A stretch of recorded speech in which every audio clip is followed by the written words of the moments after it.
Welcome everybody to the Room250 Podcast. One tiny pixel at a time. We all have a room 250. It's that room where creativity happens. Welcome back, creative people, to the Room250 Podcast, where creatives sit down, have a conversation, and hopefully inspire you to crush your creative goals one tiny little pixel at a time. My name is David Sly, and I'm joined by my two best friends, Martin Erosoy Bautista and Arturo Pete Peralta. We are also joined by a special guest, artist, designer, muralist, Eric Vozzola. Hello. What's up, man? Thanks for having me, guys. Of course. We forgot the... Okay, here it goes. Sorry. There it goes. My bad. I was supposed to control the media. All right. Welcome. What's up? And if this is your first time listening to us, welcome. Hello. Thank you for joining us. Please subscribe. Ring that bell for notifications so you'll know when the next episodes drop. If you're on social media, follow us on Instagram at the Room250. If you're on the TikTok, same thing, at Room250. We appreciate all the shares, all the likes, all the comments, all the views. It helps the channel out big time. Thank you. Yeah. And for those of you that are new to our channel and don't know what Room 250 is about, Room 250 is that special room in your house, in college, or anywhere where you can sit down and let the creativity flow. That's what Room 250 is about. But You almost forgot your lines. Yeah, I was about to say. I forgot my lines. And Eric, for you, just in case you don't understand what Room 250 is for us, that's also the room that we met at the Art Institute, where we started becoming designers. So that it's got a special place in our hearts. I love that. I was wondering what the significance was, and I figured it was a niche thing with you guys, and I love that. It's very... I think there's like a Disney, like a Pixar thing where they put a... like 113. 113, yeah, room in like almost every movie or every movie. So that's cool that you guys have that thread for you. Awesome. A Thanks, question man. for you, Eric. Did you ever have a Room 250 with your friends? A room where everybody got together and like threw ideas out and like just did all kinds of creative stuff?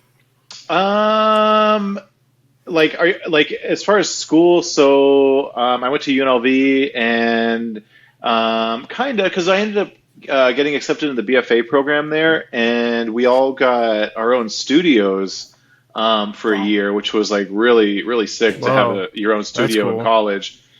So there was like, I think they selected like 10 or 11 people, and it was like across like all different art, like design, sculpture, painting, all this stuff.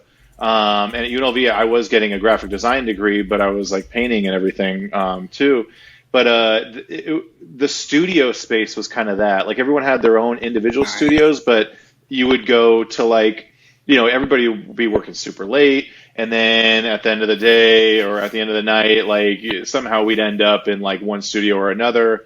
So it was kind of similar in that aspect. That's awesome, dude. Yeah. That's really super cool, rad. man. Super rad. Yeah.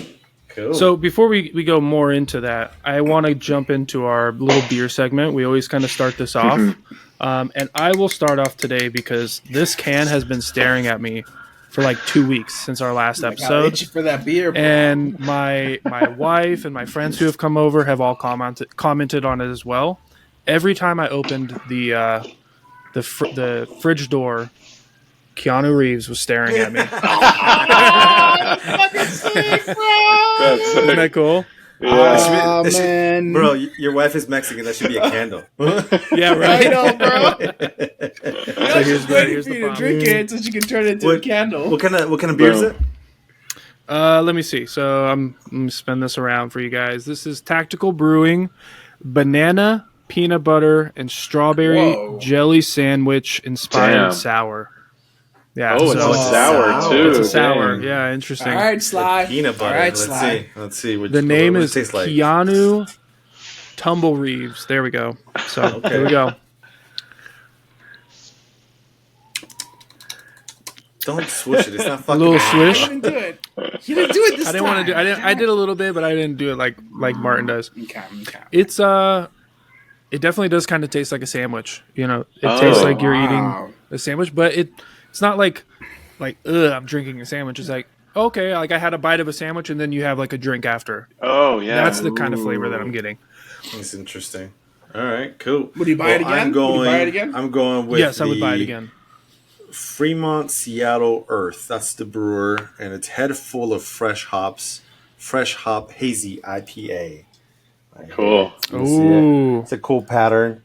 Actually, Yeah. I picked it up because of like kind of like Eric's style of like design. So I like that kind of reminded me of it. So I thought that was Sick. pretty rad, and I like the Yeah. colors a lot too. That's So- super cool. Really freaking rad. I'm like, sweet. Plus, it's a hazy. I'll go with Yeah. hazy any day. Oh yeah. Let's see what Same. we got here. Martin? That's good. That is good. Yeah. Okay. So Ooh, a this little- one I literally just got because of the artwork. The artwork is pretty fucking rad, dude. And it's Oh, okay. Cool. Jester Is King it a horse? Brewery. Yeah. Yeah, it's a night. Death Night, I would call it a Death Night, but you know, it's a night. And Sick. it's yeah. And Nice. it's really dark. That is so I really can't nice. read it. It's a what is this? You can't read Fresh the hand? hop. Nah, it's really dark down here. Like, well, right there. Oh, we got I it see your face. Yeah, there you go. Oh, Fresh hop. Oh, there you hop, go. West Coast West IPA. Coast IPA. West Coast. Mhm. Okay. Deep Nice. Cup Cascade. Let's see.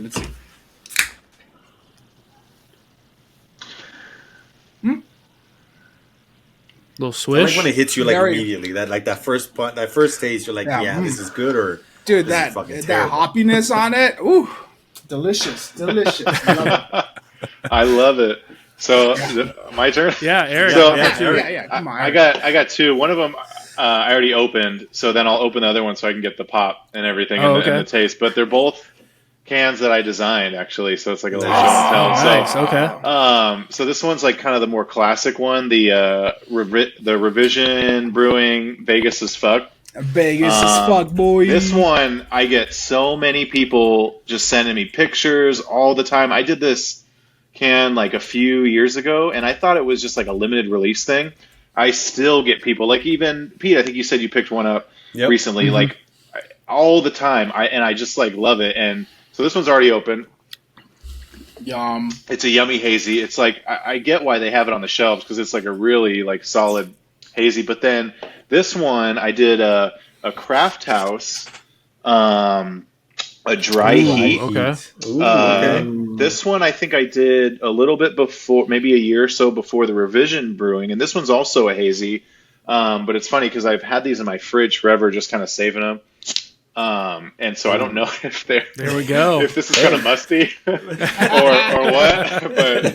But cheers, All right. Yeah. We'll Cheers. find out. Cheers, Cheers. guys. and it's fine. Counter. But yeah, so it's like kind of a more subtle design, but still like that abstract and psychedelic and just all red and just like dry heat, kind of like Vegas. So. Yeah. Super rad. That's So yeah, I'll double fist these. the whole Yeah, there you time. go. yeah. Cheers, gentlemen, to a great episode. Cheers. Cheers. Cheers. Cheers, Woo. Keanu. Looks like we're gonna have fun with those big top boys. Well, the, Yeah, the, right. Everybody's, yeah. the fun part is that last year I actually I grabbed your can, Eric, for one of our episodes, and we talked about it. We're like, oh, that's Sly recognized your artwork. Oh, how He goes, funny! oh, Yeah. that's Yeah. his name. I think That's his name is Eric's. Eric. And we searched you and everything. We're like, oh, you will definitely try to have him on the podcast. And, and like I think a year later, here you are, and like so this I is know. full circle. So it's, See, it's awesome. The beer, Awesome, bro. It's like the beer precedes me now. It's pretty cool. That's great, man. That's awesome. How many Right, cans so have you first off- designed? Sorry. Oh, Just go these ahead, Mark. two. Just Just these those. two. Okay. Yeah, and I've That's always awesome, dude. Yeah, and like I've always, I mean, I've wanted to do more. This is just what's come down the pipeline for me, and it's cool because both of them I was able to just like really do like original stuff within like some limitations. But yeah, Awesome. just those two. Yeah, that's Cool. awesome, man. Nice. So I got some Thanks. quick questions for you. Hip fire. Yeah. We're gonna try to make this maybe a minute. So Okay, ready? Jordan or LeBron? Jordan. Jordan. Sesame Street or the Muppets? I know you got kids. Sesame Street. Mechanical pencil or wooden pencil? Mechanical. Oh. Digital illustration or traditional? You're a muralist now. So. Yeah, digital. I'm digital just because all my work starts digital. So okay, Photoshop or Illustrator? Illustrator. Mac or PC? Mac. I'm not sure if you use spray cans, Rust-Oleum or Montana spray paint. Montana. Okay, those are the ones I had. Tacos or sushi?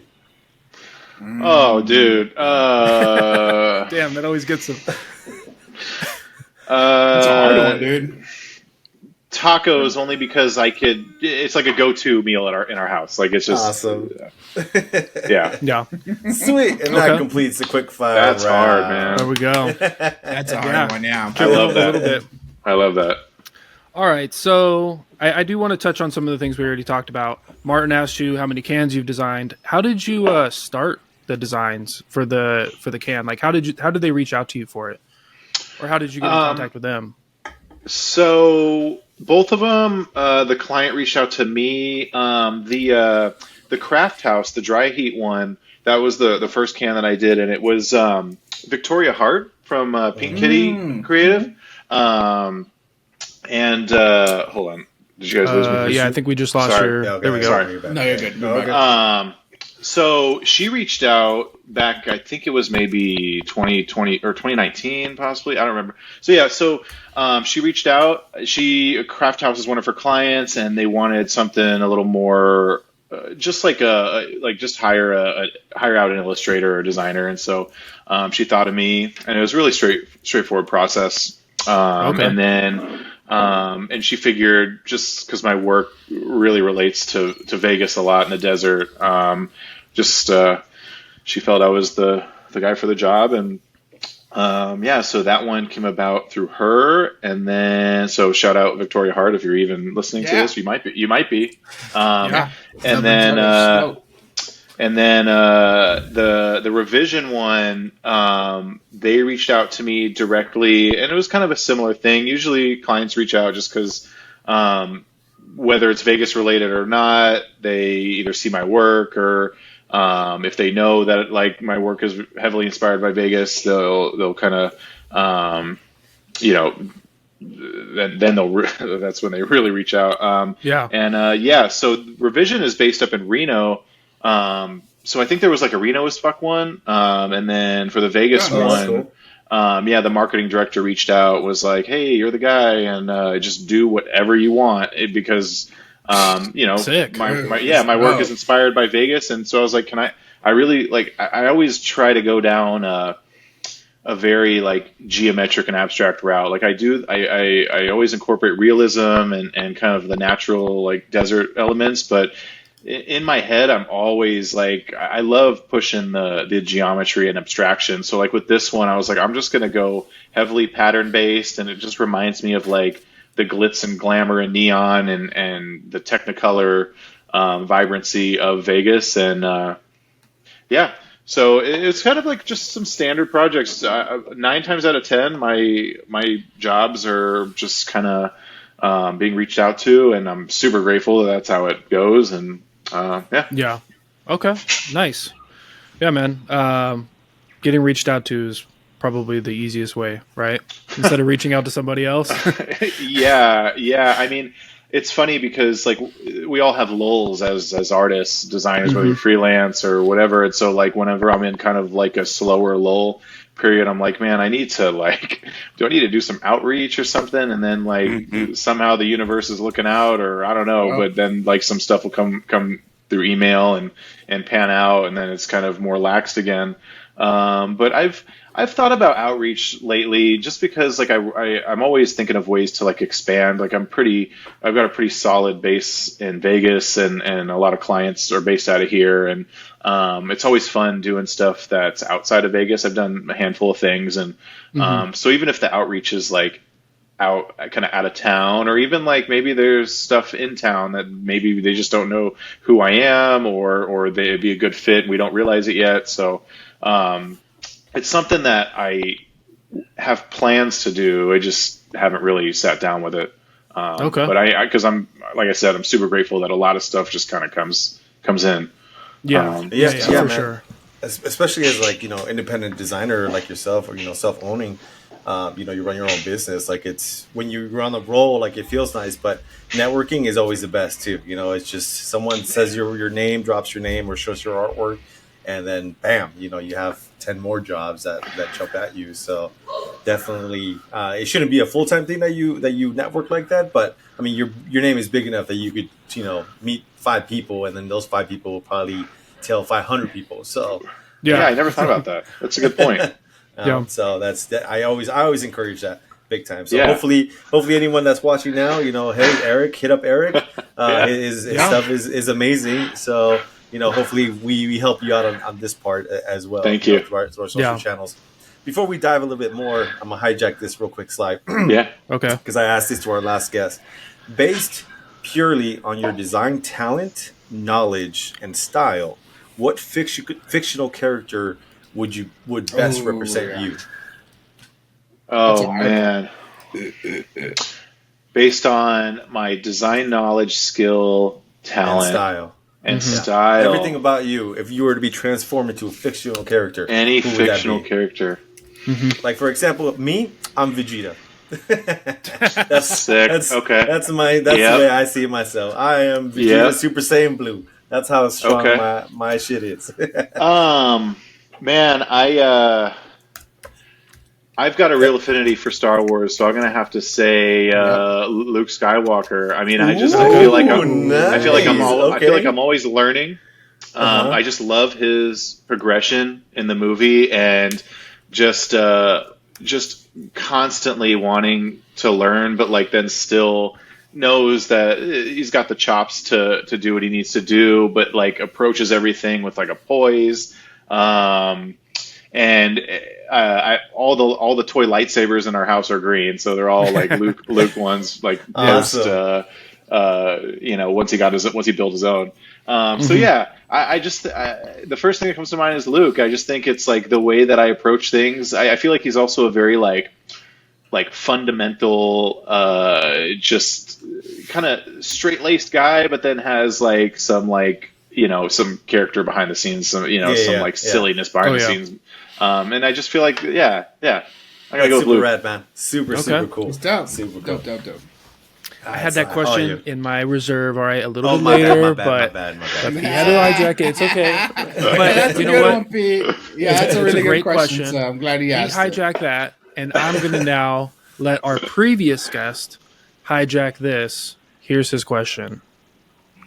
It's kind of probably the question I ask most artists, dude. It's like, what made you want to be an artist? I mean, like in the first place, like what was the spark? What was the thing that ignited that passion for it? You know what I mean? Solid question. Always a solid question. Man, my story is kind of long. I remember drawing from a very young age. It was one of the first things. Some of my oldest memories are drawing, and I remember, I think even being in like kindergarten. It's funny because I have a kindergartner now, and I'm just like fascinated by like what he's doing and stuff like that. Yeah. I remember being so young and like not really understanding what drawing, what it was, and I would draw things, and they would exceed like other kids, and I would feel almost embarrassed. I'm like, okay, this is like kind of a weird thing. But I loved doing it, and I just kept drawing, and eventually I like really got into it. And I would just, if I was into Teenage Mutant Ninja Turtles, I'm drawing those. If I was into Super Mario or Pokemon or something, I was drawing all this stuff. And I kept doing that up until maybe like middle school, and then I think you're kind of at that age where you want to fit in a little bit more, or you're just like, I don't know, just doing different things. I kind of pushed the drawing aside, and I was like, okay, this isn't for me anymore. And then I didn't draw a bit in the rest of middle school, all of high school. I didn't take any art classes or anything. Art was the last thing on my mind. I was kind of more I picked up skateboarding, and that was kind of like my expression in middle school and high school was like skateboarding. And I was into, I think I was into like the art side of that without really knowing it. And the expressive side of it without knowing it. And then getting into high school, again, you really want to like fit in or find your people or whatever. And at that time, I was starting to pick up basketball. I kind of picked it up at a later age. My younger brothers at the time, they picked it up younger in their lives, and I was like, oh, this is cool. I could do this. And so I played on. And like, you're the high quite school. tall. Yeah, and I'm tall, so I was like, okay, I think this fits me. And like the skateboarding thing, I was like, I'm not. I got to a point where I was like, I'm not doing any rails. I'm not jumping down these staircases. Like I've kind of like hit my plateau on that. So let's try basketball. I played on the high school team and whatever. So that was like my thing. But drawing and art was non-existent in my life. Get to college at UNLV, still non-existent with art. I tried a few different majors. I tried to do like kinesiology to stick with basketball and like sports medicine.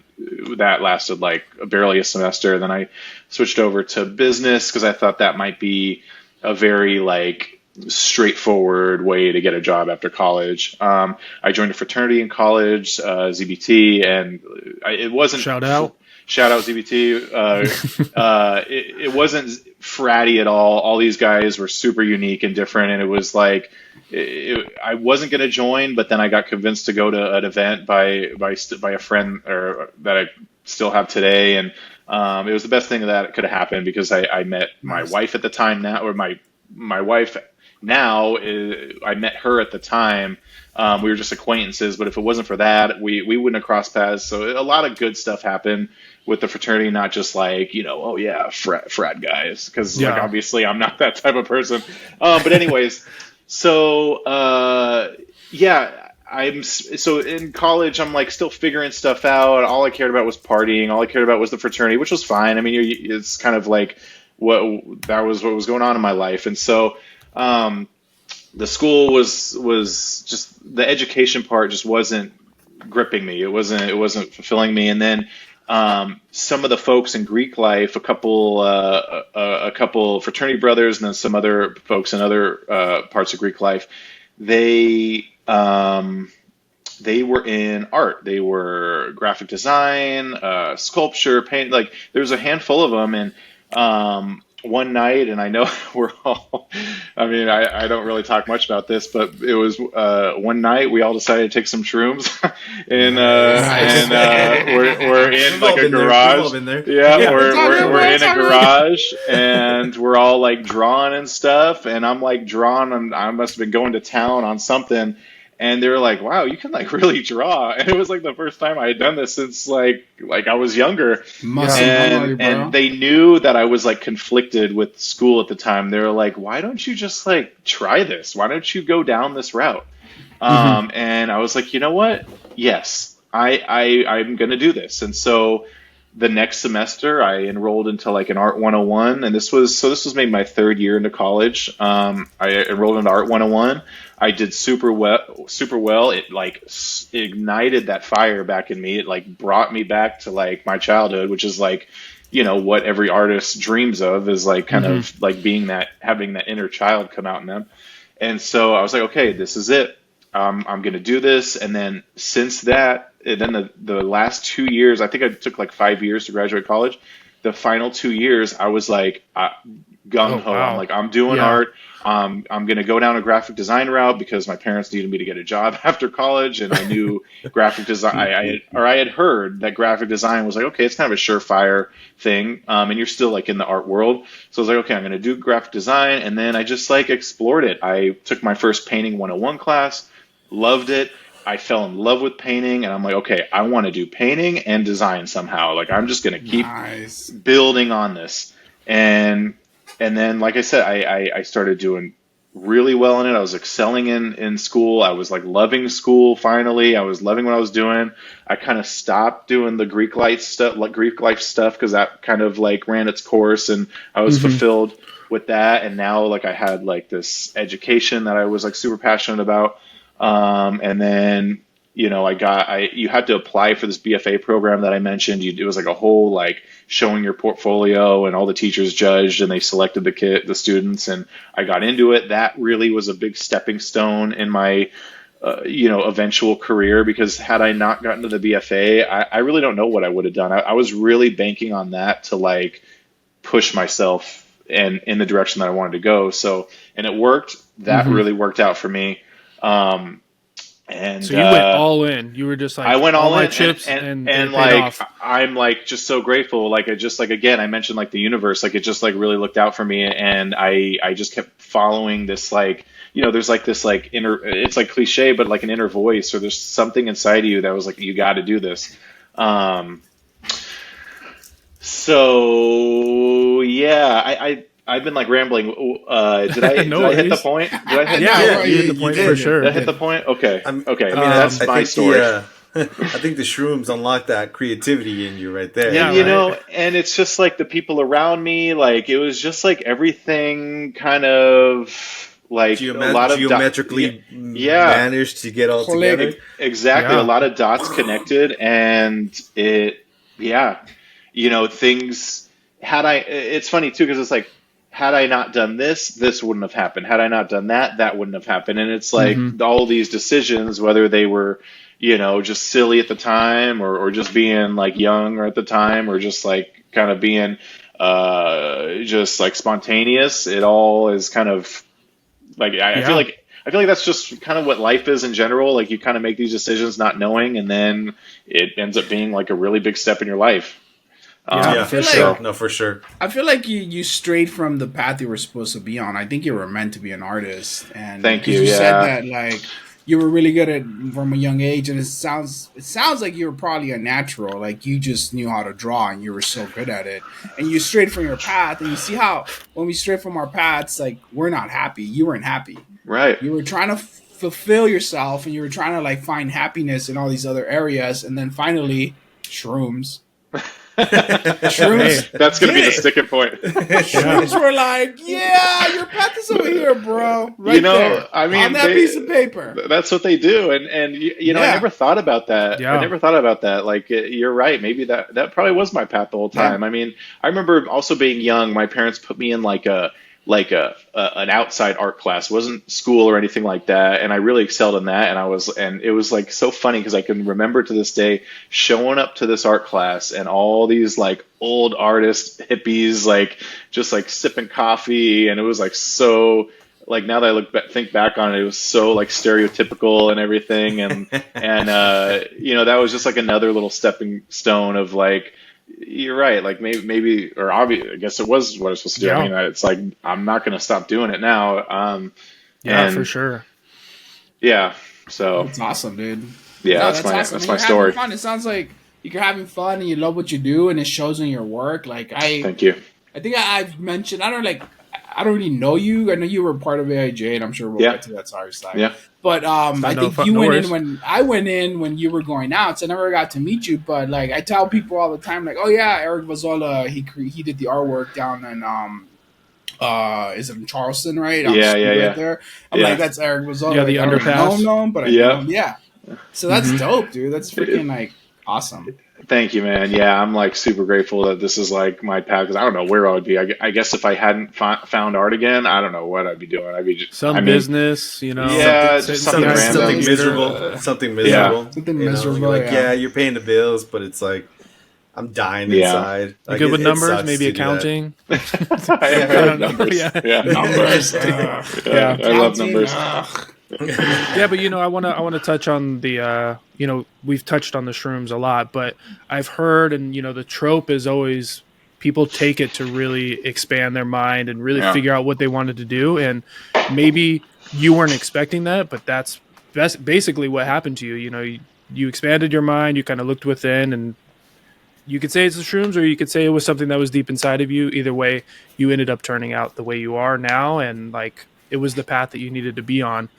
But going from that, how did you then go from the BFA into design?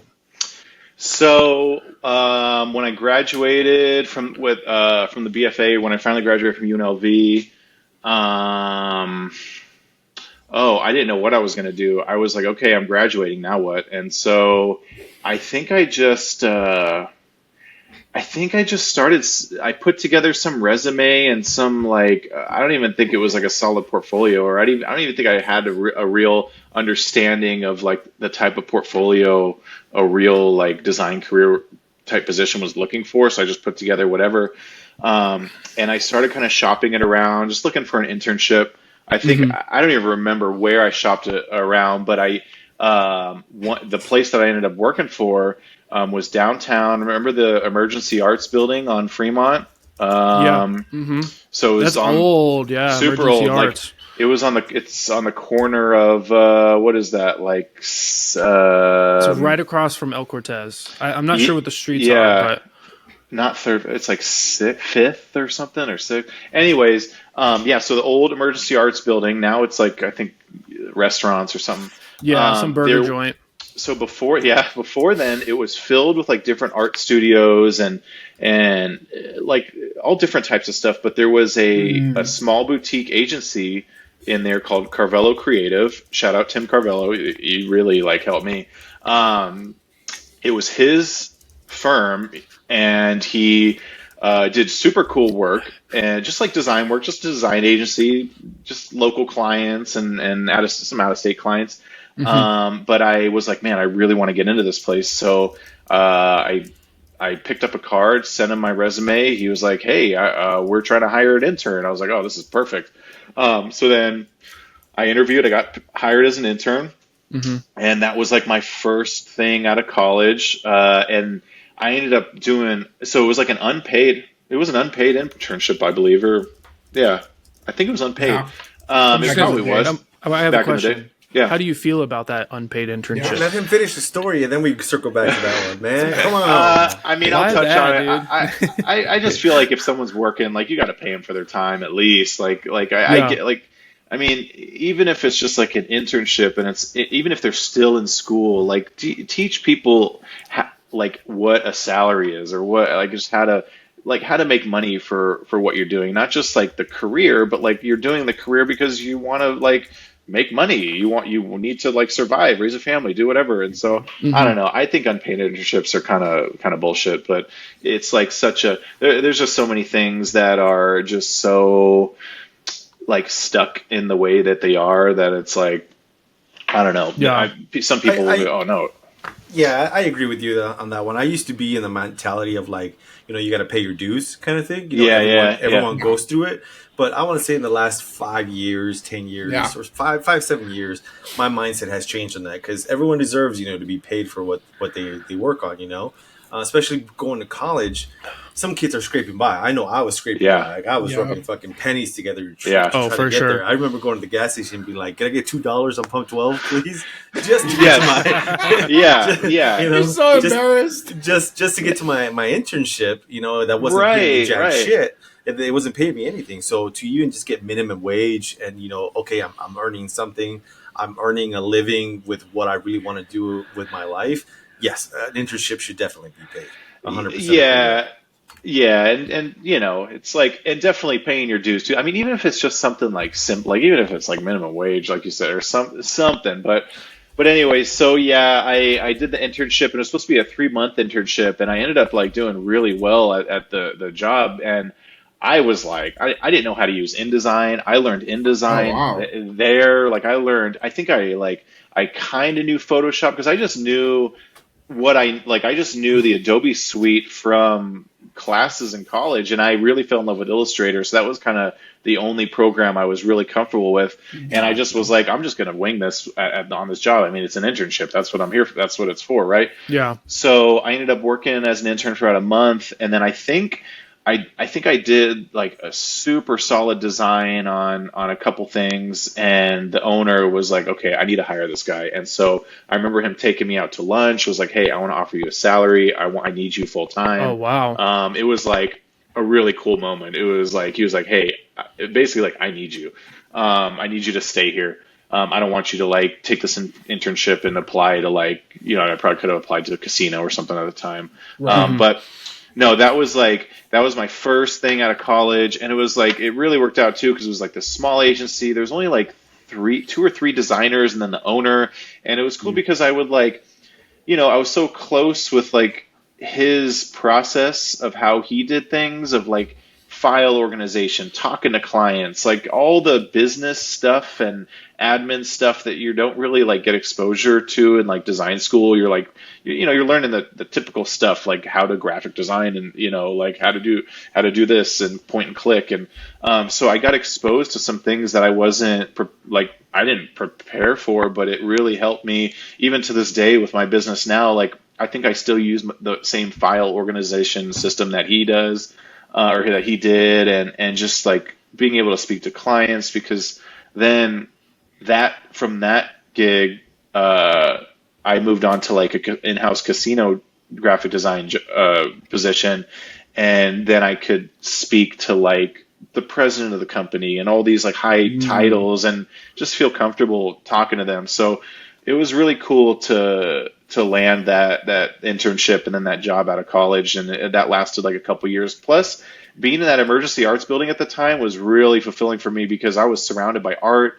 I mean, there were like real artists there, and I could like paint. There would be art shows that I would apply for and hang work in there, and I'm like walking to my office. Wow, and it was like really cool. Mm-hmm. Yeah, and there was like a coffee shop there. It was like such a cool vibe. Like a record place too. Yeah, it was super It was cool. sick. That So sounds really it was fucking cool. it was a really cool first gig, and I wish they had got it. That if Emergency Arts was still there and they just kind of evolved it, it'd be a really really hot spot. Oh yeah, because they developed everything around that, and at the time there wasn't really that much around it, so they were struggling to get people to come in. Now I feel like if they were there still, oh my god, you couldn't. The places would be astronomical to rent regardless, because they were just like rooms. But yeah, the record store, the coffee shop. I remember we had a couple AIGA events in there. Definitely art shows, and it was a big place. And I'm with you, Eric. I'm really sad that it ended up getting closed down. Yeah. Do you real quick? Sorry, man, I'm gonna cut you off because you do that to everybody. So it's all good, bro. I know I'm picking up on Martin. I didn't mean to cut you off earlier. Rude ass motherfuckers. Where did you go to school again? UNLV. UNLV. Okay, Yeah, so you go graduated a graphic design degree at UNLV. Yep. How much did you pay for that degree? Do you remember? And what year was this? I guess I never really tallied. So I graduated in 2011. So I started college in 05. So I guess it took me 6 years to graduate, not 5. And then, I mean, it was all student loans, and like I was working like, random jobs here and there to pay for those. And I think at the time each semester was maybe $2,500 or something like that. Okay. So say 5. So maybe like $30,000 over the course, or I think so. All my student loans, they were up to about like 50. So yeah, that's pretty cool. So because I mean, we all three of us went to the Art Institute, and I think I was the lowest one that got locked in at like 95,000. I think I got the highest. Damn. And then Sly. But so at that time frame when because I give UNLV a lot of shit for the graphic design course, like from the things that I've heard from Martin and from Sly and from students, they almost seem like they just kind of like teach you through YouTube. And to me, like, that's bullshit, if you're paying for this. But I want to know, like, your experience in that time frame that you were going. Like, was it worth it? Obviously, it was because, you've been successful. But during that time frame, were, like, the teachers very engaging? Like, you learned a lot from them? Or, like, how was the atmosphere at that time? Yeah, so it was great. I felt like... I felt like I always believed that like you got out of it what you put into it. And I remember in a lot of the classes, like 70% of the class didn't want to be there. It was kind of an elective, whether it was a graphic design. I mean, it could be even in like the later, like the higher level classes, it just seemed like people were just going through the motions. Like they were just like getting the degree to get it. And then like there was, maybe 20-30% that were like, okay, I really got to like bust my ass in this class to do something. And so I remember like that was kind of my perspective on it, and I think I lucked out with some teachers. A majority of my professors were like really engaging, and they could tell if you were into it or not, and then they would kind of like they would like encourage those that were into it. And I remember one teacher, like I fell in love with typography from one professor. I fell in love with just concepts and conceptualization from another. I think because most of the professors, they were like artists or designers themselves, and they just happened to be teaching at UNLV. I think that's like the pretty much how it goes. But my experience was great. I have heard a ton about how it's not the greatest, and I mean, for me, I'm just like I'm a diehard UNLV guy, so I'm like no, it's amazing, Yeah. and like you get out of it what you put into it, like just the spiel that I just said. So I don't know how the professors have changed over time, but when I was going, they were like doing some pretty engaging stuff, and there was always something that really caught my attention. Like even one of the classes like was a real basic, like learn an Illustrator, but like I fell in love with that program in that class and really like figured it out. And another one, like it was like, oh, copy different designers' styles and make your own poster art or whatever. And I ended up just like finding some designer that I was like, oh shit, this is like really cool how they put this together. And I was like super inspired by just that prompt. And I don't know. I just kind of went through it with an open mind, and I kind of fell in love with things I didn't know I was gonna fall in love with. Gotcha. No, I mean that's great to hear, because I'm on the same path with like the Art Institute. Like I know they overcharged us, and part of it became just horrible. But to me, I was like, I got to meet these guys. My teachers were fucking amazing. Like I've made a career out of it. So I definitely understand that. But like at some point, the good teachers get fired or they move on, and then other students kind of get like the short end of the stick. And I think that's what happened with UNLV, because we have a mutual friend. Me and Martin. That she just graduated with Lauren Martin, but she was just telling us how like UNLV, like their graphic design program was just kind of like in the toilet, like it wasn't the best, and they were telling them to like look at YouTube channels and videos and kind of like learn that way. And to me, I'm like, if I'm paying for an education, like, hey, teach me some shit. Don't fucking just point me to YouTube and say, hey, learn this, and then that's it. That's horse shit. So, but I'm glad that while you were there, it was that kind of experience, and that's awesome. Like that's how it should be, for sure. Yeah, I think maybe because it was slightly before like that YouTube learning era. Like I feel like now YouTube is like, I mean, kids just watch YouTube as like whatever. Yeah. And I think before that, it was maybe I got the last of like the really like engaging professors. Maybe there's a couple years after me. But that could have been it, because I didn't have anything where they're like, oh, go check this YouTube video out. Like it was very hands-on, even if it was like a design class or what have you. And plus, like at the time, I wasn't thinking about like the value. I didn't really have like the financial aspect on my mind. I knew like I was at UNLV, I was paying for it somehow with student loans, and I was gonna do my end goal was to get a job at the end and like really figure out what I was there for. And looking back on it, I was like, man, I guess I got a pretty good value out of it, especially because I was like, man, should I be at the Art Institute or because I remember like you always heard about the Art Institute or should like, what about these other colleges that are these like pedigree colleges that are around the nation and stuff like that? Like, are people going to care that I went to UNLV?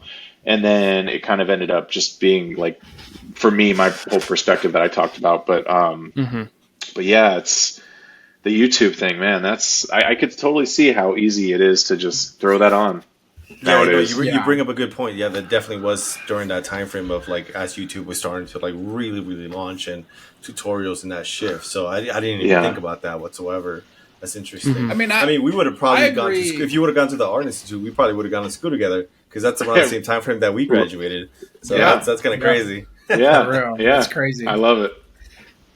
I feel like what you said makes perfect sense. Like you get what you put in.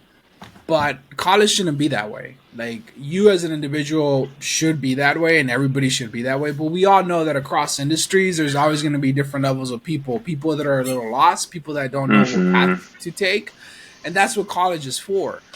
I think that college is supposed to guide you through the path, you know, and not be like, oh, well, you put in all the effort and figure it out. And that's what I feel like that UNLV is doing.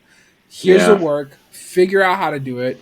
No, I'm paying you to hold my hand and guide me. Because what's the point of people going to college then? They could just go on YouTube and learn everything from scratch. But that's a good point. I agree with what you guys say. Like, yes, you get what you put in because we've said it a lot. But not in college. College shouldn't be that way. College should hold your hand and guide you. Yeah. That's what you're paying for. Do you guys agree on that?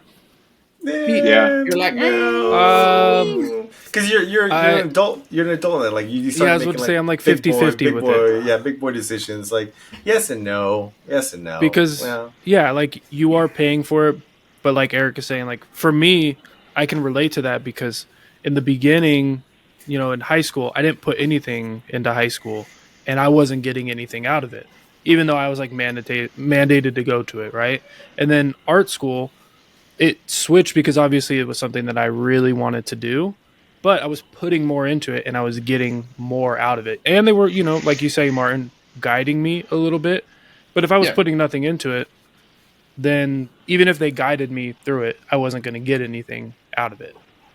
You know what I mean? No, I agree. There's always going to be students that are like, I'm just here to like fuck off and blah, blah, blah, blah. You don't really care about those. But there's always going to be students that are like in the middle and they're like either too shy or too scared to ask or they're just too lost to know. And those are the ones that need the guidance. Yeah. I see the point about like, especially like this is what I'm paying for, like paying for the guidance. It's not like, you know, you're not paying for like high school or whatever. So like, you know, whether they guide you or not, you got to be there. And, but yeah, it's, I don't know. God. Like I said, when I was at that age, like I wish I had a better like a better understanding of like the financials or just like a better like. Nah, like, we're all the same, bro. Same thing. You know, it's like in retrospect, it's like, oh man, the value and this and that. Like it's just like if I would have thought about that, but. Yeah, you were young, bro. You were like, I gotta go to college. I'm gonna go to college. Get educated. This is where I'm at. Get out of it. Get a job. Where I'm going. That's what you did.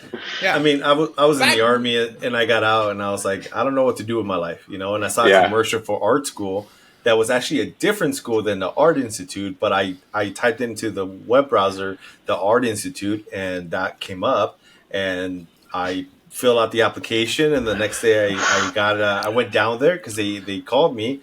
And then the next week I was enrolled, and it just happens. Yeah, I mean, but when I did the tour that was the first time in my life for like school wise that I was like, this is where I belong. Like this is the shit for me. Like seeing all the painting and art and video stuff and the editing and all these Macs everywhere. I was like, fuck yes, I want to be here. The only other feeling I ever had that way was when the recruiter put me inside of a tank. And I was like, I don't know what the fuck I'm looking at, but this is awesome. I want to do this. I want to shoot this big ass gun. That's funny. So, you know, we were talking about your work in school and then going over to Carvalho Creative. And then from there, you went over to the Venetian. Yeah. So what happened in between Carvalho and the Venetian? Like, did you just decide to jump ship or what happened? No, I got laid off. Oh, shit. Yeah, because it's funny. Like one of the clients for Carvalho, it was like 40% of the work, and something happened, and they were just like, okay, we're firing you as a design firm. They were like real assholes too. I remember working for them all the time, and they were just like, it was like they were the majority of the work and like obviously the highest paying client, but they were just assholes. And so they ended up firing his firm, and it's slowly like he slowly had to fire designers. He's fired one, then another, And then I remember, and at that time he was like trying to build the company too. He had hired like a project manager, because when I first started, it was like maybe 2 designers and me. And then he picked up like another designer and like a project manager. He's really trying to scale it up a little bit. And then the bomb got dropped and he just started having to trim the fat. And I remember being the last designer there. I remember at a certain point, I think he had to like shut down the studio, and then I was helping him like kind of freelance like remotely. And this was when this was when nobody worked remotely back in I guess this is like 2012 or something like that. Wow. Yeah. And so then eventually he was like, I got to let you go. He's like, I just can't pay a salary anymore. I was like, okay, no, I totally get it. I mean, I was already like, I think it was like months into this process. I was like pretty prepared for it. I didn't know when my last day was going to be. And then so I got laid off, and then I was just like, well, shit, like maybe I can do freelance design. That didn't really pan out. And then a good buddy of mine at the time, Ben Stoner, shout out Ben, still a good buddy. He worked at the Venetian as he was on like the website, and he knew they were looking for a designer. And so he's like, hey, put together a resume and I'll throw your name out there. I'll get you an interview. Got me an interview. They hired me as like, it's interesting. They didn't hire me as an employee. They hired me as like maybe a consultant or something. It was like kind of a trial thing. Yeah. And then, after my 90 days, they ended up hiring me as an employee, but, for about, man, I think I was like unemployed for almost a year, and I was just kind of like maybe doing random freelance stuff. I think I had money saved up from the job, because I was just like, I was still kind of young at the time, and I didn't, obviously didn't have a family or anything like that. Wasn't buying a house, or so I had money from my salary that I was just kind of living off of. And then I got this, then I got the Venetian job, and ended up staying there for almost 6 years. And man, thanks to my buddy Ben, that really worked out. Tell us about like what were your emotions like when seeing the company downsize, especially like starting off, and it's something you're very passionate about, and obviously it's your first thing. You still implement certain things from that first job till now. I do the same thing too. The way I label my folders is still from my very first job at Virgin Advertising. I still have it the exact same way. Yep. But tell us, like, mentally wise, like how, because that's going to happen to almost every designer at one point or another. In the very beginning, you're going to get shit canned, or the company's going to close. So like, talk to us about like what was going through your mind at that time. The feelers and all the feelings. Yeah, I mean, it was like, I guess I couldn't believe it. I didn't realize that this was happening. I thought this was like a for sure thing. Like it's just gonna go on forever. Like I'm gonna be, it's gonna start as a small company and become some huge thing. I just had visions of grandeur with this gig, and then I kind of saw the rumblings happen. I think maybe even the boss got us in a meeting and was like, hey, this is what's happening. Just be prepared. And it was just like, I mean, the uncertainty. I think at the time I was looking to buy a house or something. That was like a big deal for me at the time. And it didn't end up happening at that time. And I was like, okay, well, maybe it's like a good thing that didn't happen. But I just remember I never felt that type of like uncertainty, and I never really experienced any sort of like real layoff or seeing like I didn't have, this was my only experience with like a small business and like an entrepreneur, being so close to an entrepreneur and seeing how just like one client or one shift can just like boom, like literally drop a bomb. So it was scary. I was just super grateful that like he kept me on as long as he did. And I was like the one that was like kind of helping him out, get through what he needed to get through. And, but yeah, at the time I'm also like, what the fuck am I going to do now? Like, obviously like this isn't going to last forever. Like eventually my time here is done. And that's when I was like, okay, do I do this freelance thing? What the hell do I do with that? Like, I don't have any sort of like groundwork to be a freelancer, besides having this gig, but where am I going to get clients from, and the networking and all that. And, so yeah, just like really uncertain, really, really confused. I'm just so glad that at the time I think I was like single. I didn't really have any responsibilities other than myself, and still pretty young. That I'm just like, okay, well, I'm just going to see where this takes me type of mentality. So Gotcha. Cool. Do you we're jumping over to the Venetian, but do you remember what your starting salary was at Carvalho and what you ended with as your first design job? I forget what so he hired me on after that internship. I think it was like an hourly rate, and then I remember at a certain point after he had hired me on officially, he was like, "Okay, I want to bump you up to 30 grand." So I think it was like 30, or maybe it was like 30 to 35. It was in that range. And at that time, I was like, "Oh man, I'm like rolling in dough now. I made it. I financed my first car. Like not like I had a car, but it was like the first time I was able to just do it on my own. And like I said, I was like, oh man, I could buy a house. Like I was like going down that route. I thought it was like the shit with that salary. Which like I was like, I mean, that's like not bad. It wasn't bad.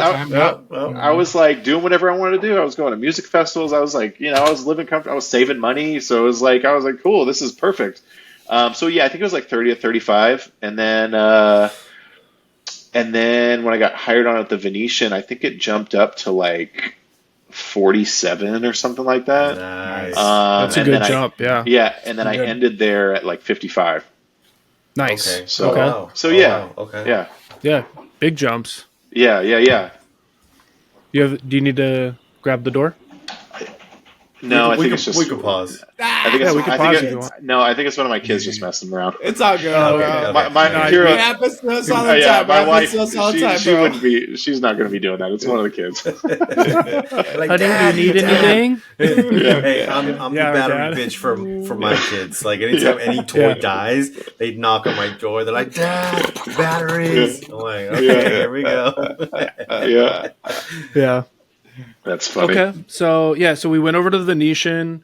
You worked there. You worked your way up to senior graphic designer, right? You went from graphic designer to senior designer. Yeah. How was that? How did you manage that? How did that happen? So, the way that the ladder worked there, it was like, the creative director was really trying to push people up. Like he was like different. He wasn't like a typical casino director. He was like a creative director. Sick. Like it was like and that's what I was like used to, because at Carvalho he was like a creative director, like a more like creative person and more like entrepreneurial type person, and that's how the guy was at the Venetian. And so he was always trying to get people more money, trying to like really milk the corporate system for us, and like really like get us where we need to go. So I remember getting hired on, and then as soon as I think you had to work a certain amount of time, and as soon as I was like maybe eligible to be a senior designer, he kind of threw my name in the hat for that. But like I think there was like a process beyond his control that had to go on, because I remember he told me at one point, look, we want to promote you to senior designer. I thought that was great. He's like, but we can't do it yet. And then the yet lasted for like a year or two. It lasted forever. I was like, so the senior designer thing, like it's still happening, right? But then he ended up getting fired for like all kinds of like, I remember there was like real juice behind like all the higher ups going on. There was some shit going on, and he ended up getting fired. And then the art director at the time ended up becoming the creative director. And then he kind of like was like, okay, who was still on the list Eric, senior designer. Yep. It was like it ended up like happening super quick at that point. Wow. Yeah. So, and at that time it was like my role didn't really change much. It was kind of just like a title and pay bump. And then I think maybe they hired like a designer underneath the seniors, because there was already a senior, when I became a senior, and then eventually I think everyone got bumped up to a senior designer. It was kind of just like that. And then, so yeah, it was just like I feel like the Venetian at that time was a very It was an anomaly. It was an interesting place to work. I think it was like your standard corporate environment, but then it was a lot of other stuff going on, and they kind of did things the way they wanted to do, and yeah, it just It was independently owned, right? Or still is? yeah. So it was It was owned by the Adelsons. Yeah. So they at the time he was still very Nathan Adelson. He was still with it and still around and very hands on. Kind of ran it like a mom and pop corporation. Yeah. Like the way that it was ran, it was almost like mom and pop. And then I believe he passed away, and then his wife took it over, and then like maybe my last year or so there, they ended up selling the company, and it was some like bigger conglomerate or something like that, and then it became real corporate.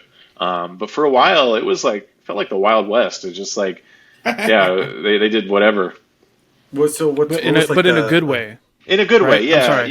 yeah, Sorry. in a great way. I mean, I remember like like I said, my creative director, Aaron, at the time, he was awesome. He was like he really pushed us. He was all about like the creativity and just like being an artist. And like, he wasn't like like I said, like a casino director. He was like a really cool guy. And I remember none of the other directors or employees liked him because he wasn't like by the book. And he would just like, I remember he'd piss people off and like, I thought everybody loved him, but only our team loved him. Everyone else hated him. But he was good to us, and like I remember he sent my buddy and I, another senior designer, to we would always go to Adobe Max. They would send us to conferences, which was so sick. Nice. Every year. Dude. It was so sick. And I remember one year we went to Chicago, him and I, my buddy Adam and I, and we went to Adobe Max. And I remember the creative director, he was like, all right, I want you guys to, like, at the time there was like no structure for expenses. He's like, just spend whatever you want. Like go to the nicest steakhouse. I remember we went to the steakhouse. Damn. Yeah, it was pretty sick. We went to the steakhouse in Chicago, some random place, I don't know. And we sit down, we're eating dinner, ordering whatever the hell we want. And the waiters come up, or the waiter comes up. He's like, "So, who are you guys? Like, what are you guys?" Because we just look like some like Joe Schmoes, and we're like, "Oh yeah, we work at the Venetian in Las Vegas. We're here for a conference." And he's like, "Oh, the Venetian." Like he was like, "Oh, let me get my manager real quick." They end up.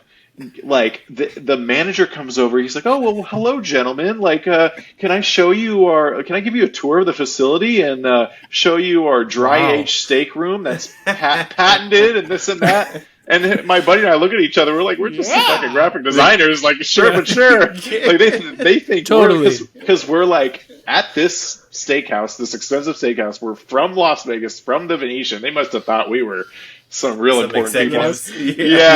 Yeah. So they were like, they took us into the basement and showed us this like dry aged steak room. It was like crazy. That's an awesome story. Yeah, I'll never forget that. And then my buddy and I were just like joking afterwards, like if they only knew who we really were, like they just brought some like, yeah, it was just like a couple of guys, just a couple of dudes. I just do some production work here and there.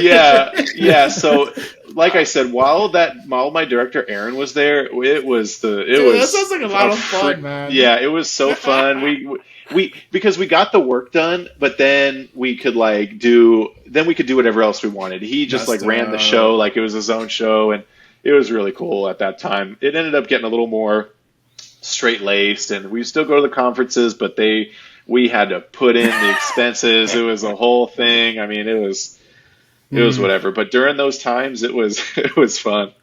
That's awesome, man. That's super cool. Yeah. I mean, that time frame, I'm looking at your LinkedIn, like 2012 time frame. Yeah, Vegas was definitely a different time to be in-house and be a designer in that time frame. So that's pretty rad. Because myself and the guys, whenever we worked together at Schwab, what the fuck are you doing? Why are you squeaking? Next beer, bro. This motherfucker. Let him Let me finish. fucking Let him finish, finish. you dick.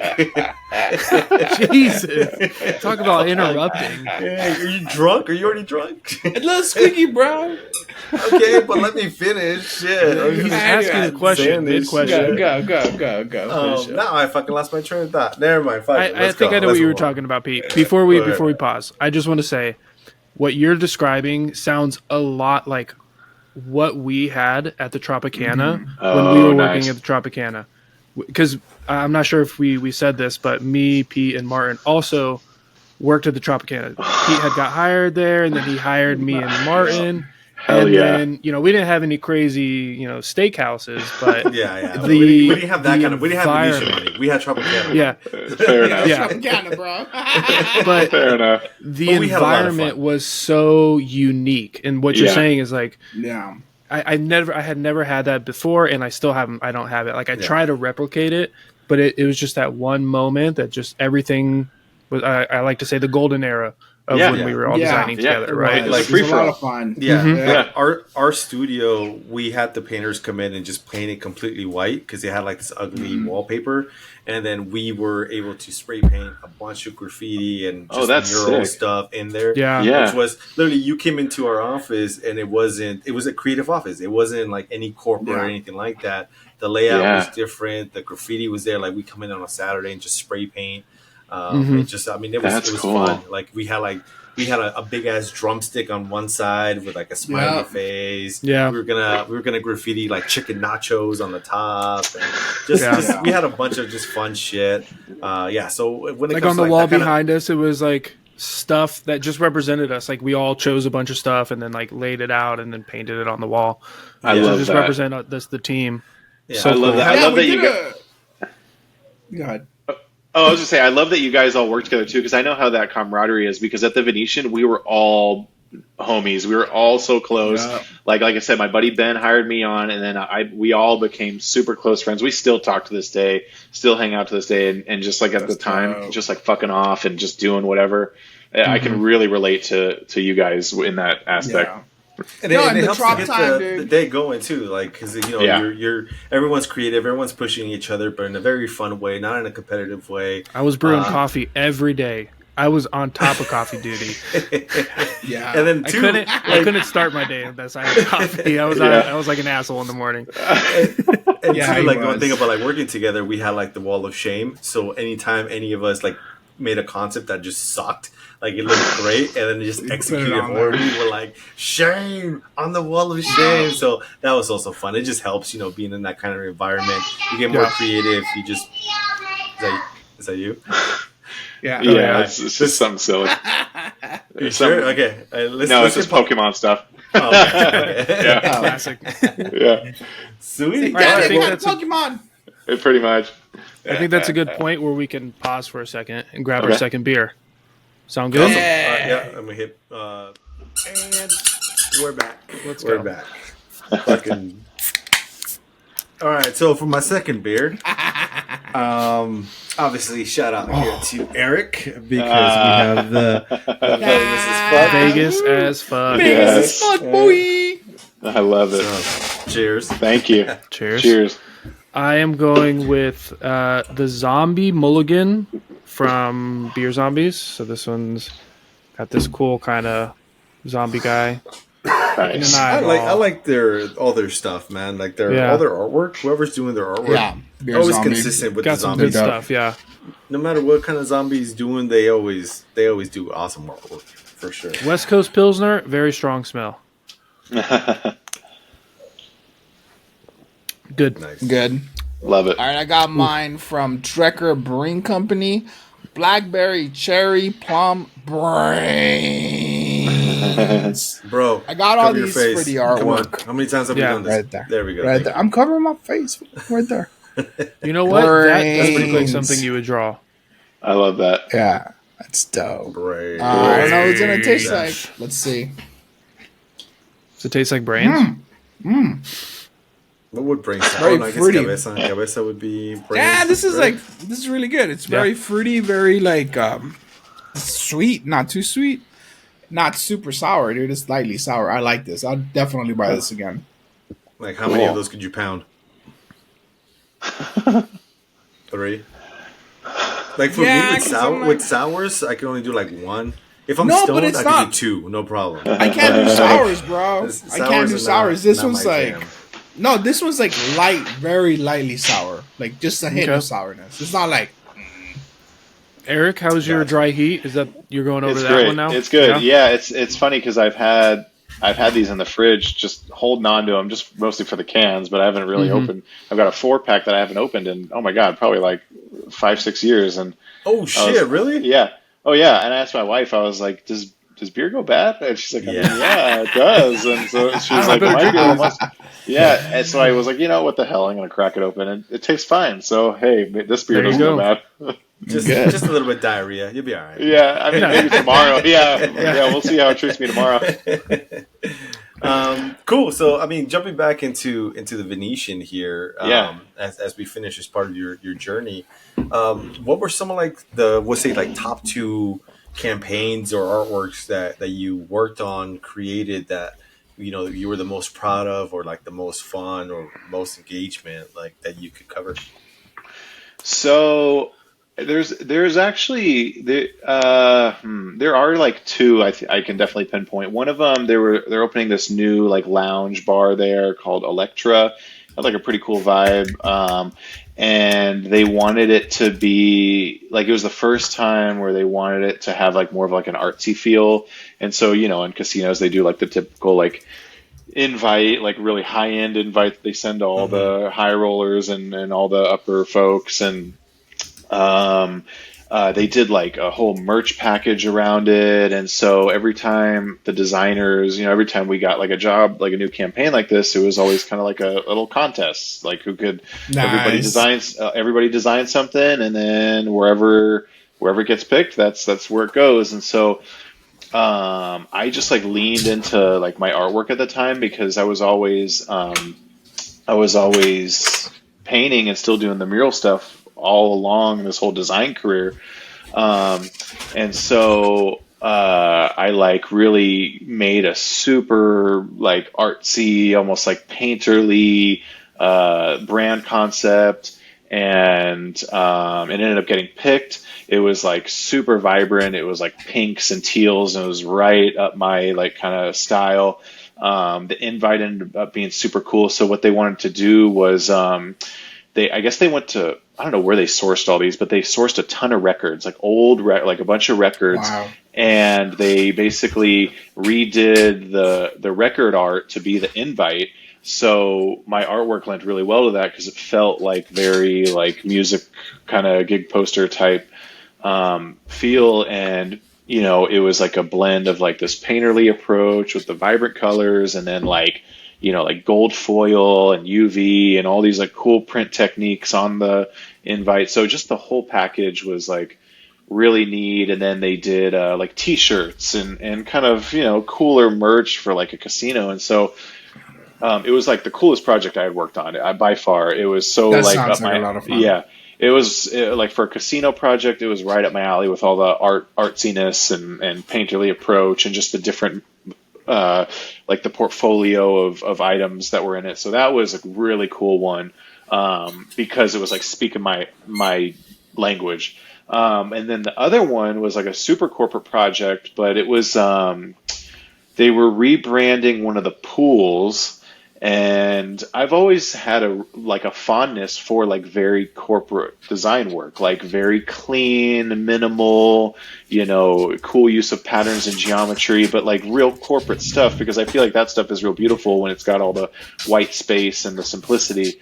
And I think that like that part of my brain like lends itself well to like what I do now, because like all of my business materials are very clean and kind of along that route. Anyways, so it was like this pool rebrand. I remember I did the logo for that, and it was like very simplified and kind of contemporary and high end. And with that one, it was so hands on with like the branding, like the photo shoots, and just shooting all the materials, and there were like these big window displays in the Venetian that they wanted to do these installations. I remember coming up with this concept of like, so it was all about like these umbrellas. Like the brand was like about like the pool umbrella. So we turned the umbrella on a 90 degrees, so you're almost looking at it like a top view.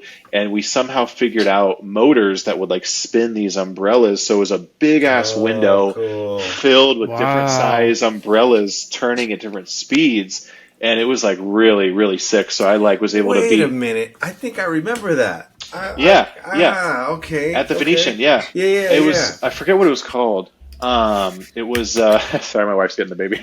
Oh, no worries. And then crawling on in. Yeah. So it was. What was it called? It's funny. I think I still have a towel. Like I still have a lounge towel because I took one because it had the logo on it. But it was so cool because it was like very corporate, but it was hands-on in that aspect. Like I remember there was a photo shoot where they were doing poolside stuff. Like they were incorporating the pool in the advertising.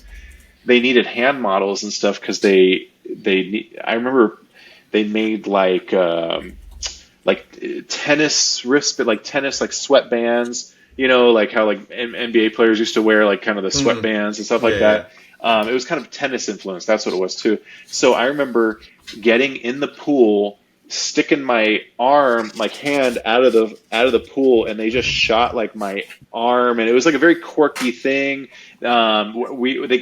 Basically like they wanted us to be the models for the stuff. So I was like a hand model for some of the advertisements, and it was like really like a neat, different, like it was a corporate project, but it was just it was quirky. I don't know. Those two were definitely like immediately when you asked, those two stuck out by far because it was like your typical design, typical corporate design projects, both of them, but they just had their uniqueness to them.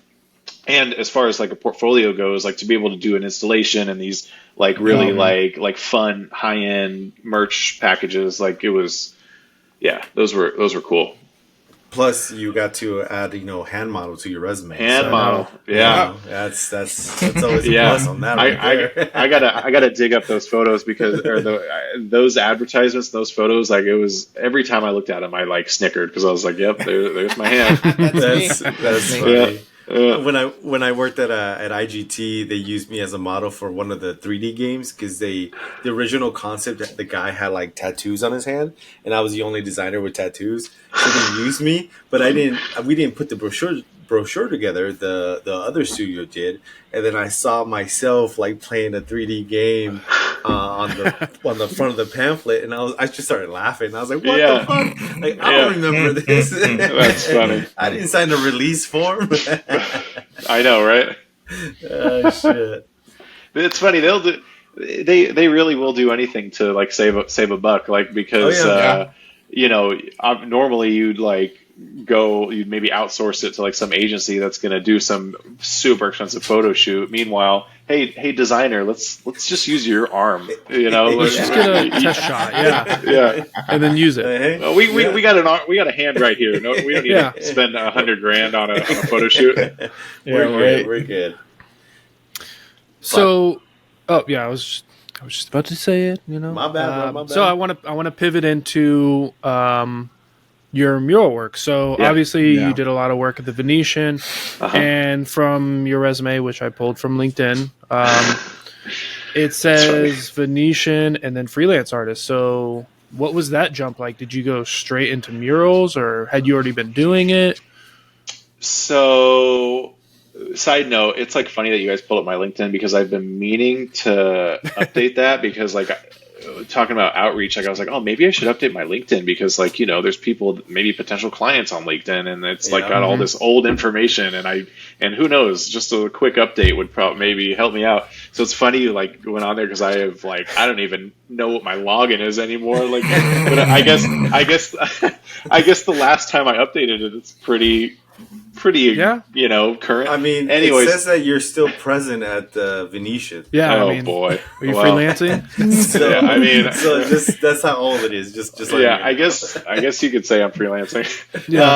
Technically. So so the jump, I I had mentioned they sent us these Adobe Maxes year after year, and I think maybe the first one, I was so inspired by some of those speakers, especially the ones that were like, you need to jump from the day job and do your own thing. Majority of them were talking about like starting your own agency or doing freelance and getting the type of clients and whatever that you want. But for me, I was always doing the painting and eventually the mural work on the side of like this day job. And I knew that's what I wanted to do, but I just didn't know. I really wasn't comfortable with the idea of doing that on my own because when I got fired from that first job, I was like, I can't, like the freelance thing is way too hard. I can't, how am I supposed to have any sort of stability with this? So, but I knew eventually that's what I wanted to do. And I started doing murals in 2014. That was like kind of my first paid mural gig. And then they kind of started to snowball after that. I was able to pick up some government projects and this and that. And I was like, man, this could be steady. I feel like I could maybe do this. And, but I always had the day job, always had the design day job. And they knew I did the murals and stuff. So they're pretty cool about like working around. Like sometimes I'd take a week of vacation to work on a mural project. I mean, it was like, they would really kind of help me figure that out. So it came to about actually when my wife and I, when we kind of rekindled, because I told you we were acquaintances back in college, like in like 20, I mean that was like 08, 07, 08 when we probably interacted. But very little. I mean, we weren't even friends. We were just acquaintances at most. And then in 2018, she actually reached out to me and was like, "Hey, do you remember me?" I was like, "Actually, yeah, I do." And Wow. we started dating, and it was like My man, right? Yeah, There yeah. we go. I was like, yes. It was like the best thing ever because I remember on one of our early dates or early on in our relationship, I was like, I eventually want to do just like full-time art, whether that's mural art or whatever. And she was working at Caesars at the time in a very corporate environment too. And I was still at the Venetian. She's like, we got to get you on your own. Like that's our goal. Like what we started getting a little more serious. And she was like, that's our goal is to do that for you. And so I got to really tip my hat to her because she really helped us figure that out because, I think maybe we planted the seed, like I said, in like 2018, the idea. And then finally in 2019, I was getting so much mural work on the side that I was like, wow. I don't know what to do. I was like, I don't have enough time in the day to have a full-time job and do this mural work and artwork, this commercial work. I was like, I got to pick one. And I know that's not like everybody's scenario. A lot of times it's like, oh shit, I got to take this jump. For me, it was still that because it was like, oh shit, I got to like quit my job because either I quit the artwork or I quit the job. And so my goal was always to do the artwork. And so, yeah, in March of 2019, I just put in my letter of resignation and I had a couple like really solid mural projects like in contract at the time. I was like, okay, these are gonna kind of be like propel me for this jump, and everything kind of like I had a lot of pieces in place, but it was still like, okay, well, then what type of thing. But for the time being, I was like, okay, I feel like this is more like instead of jumping out of like a skydive out of a plane, I'm jumping maybe onto a trampoline.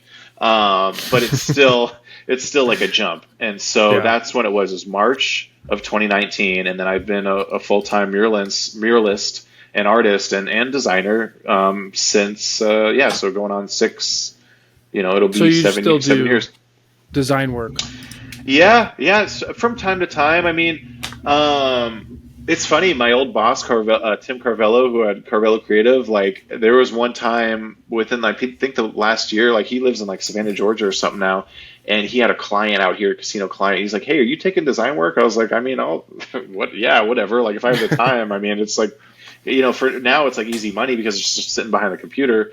So I was like, and it was like a real basic like brochure or something like that, but it was like lengthy. There was like a ton of pages to it. It was like a Boyd Gaming thing. And so he's like, I don't have the bandwidth. Do you want to do it? I was like, sure. So stuff like that, I'll just take, if it fits in my schedule and like fits with like what, financially what we're trying to do or whatever, like I'm all for it.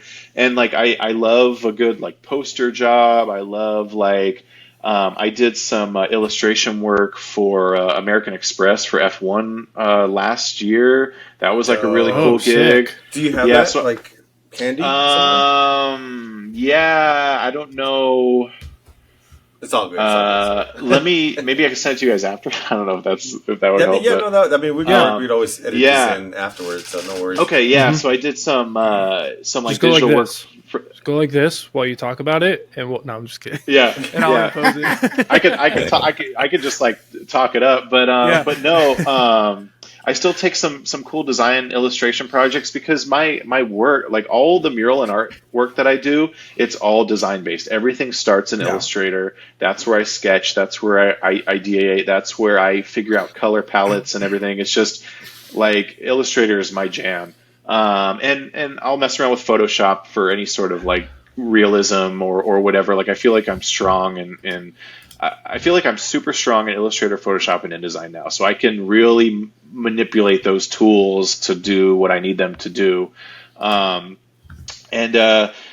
Even like my branding materials, my proposals for clients and stuff like that, it's all very design based. And like I said, like, as a freelancer, owning my own business, supporting a family, like at the end of the day, like it could be a badass project or it could just be, money in the bank and food on the table. And if I have the skill to do it, I'm going to do it. So, I was reading, I'm going to show, go ahead. I was just going to say, Martin, we were talking about, before we came back, Martin had a really good question that he wanted to ask you, and it kind of touched on design and your murals together. Mm-hmm. So I'm going to show your work so our viewers can see the type of murals that you do. And I was reading your about section, and I feel like you're trying to, what you say on there, that you're trying to find the relationship between design and art. I think your murals are a perfect representation of what you're trying to do.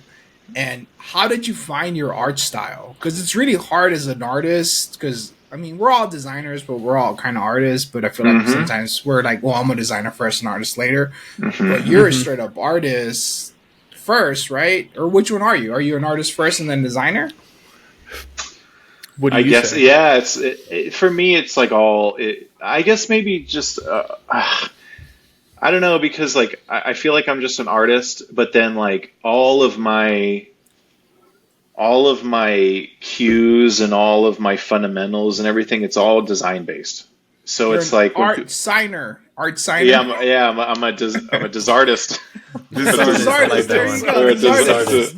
All right, yeah, we're gonna trademark that term now. Put it on t-shirts. Yeah, we'll figure it out. Because like, I feel like that doesn't fit you. You're like a perfect representation of a blend of graphic design and art, because your murals show that stuff. Thank you. Like, I see it now. Like, I was looking at your art and I was like, there's something there. But when I read your about you, I was like, oh, that's what it is. Look at this stuff right here. It's like, it feels digital, but it's alive because you put it on the wall. Thank you. It's so dope, bro. How did you get that inspiration to find that style? Like, it's really hard as an artist to find a specific style. Like, I think Pete was talking about that earlier. Yeah, it's super hard. And, at first, I never even thought I had my own style. I was just making the stuff that I wanted to make. And even to this day, every new piece is just a new experiment for me. And I feel like certain things stray so far from other things I've done. And I feel like this doesn't feel anything like what I've done in the past or whatever.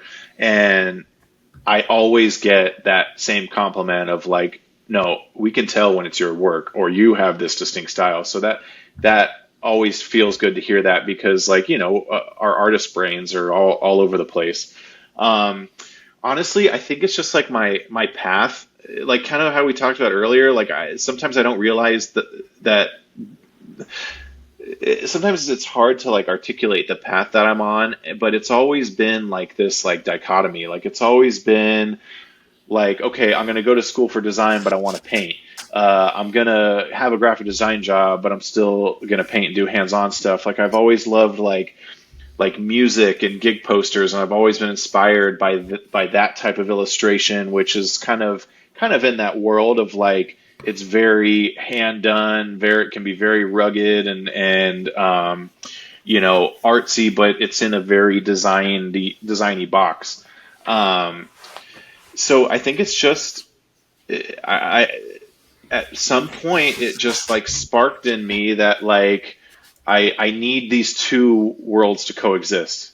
I feel like maybe I'm like sometimes I'm like a double person. Like I feel like sometimes I'm one person. Yeah, sometimes I'm like I don't know. I feel like I'm art guy, artist, muralist, whatever, and then I'm like family man. Like I feel like I'm just like I'm always going back and forth between these dichotomies in my life, and it's hard to like pinpoint, but I just it's just how it's always been, and so it just seemed natural to have this question in my head, or this exploration of like, how do I mix this? How do I? Yeah.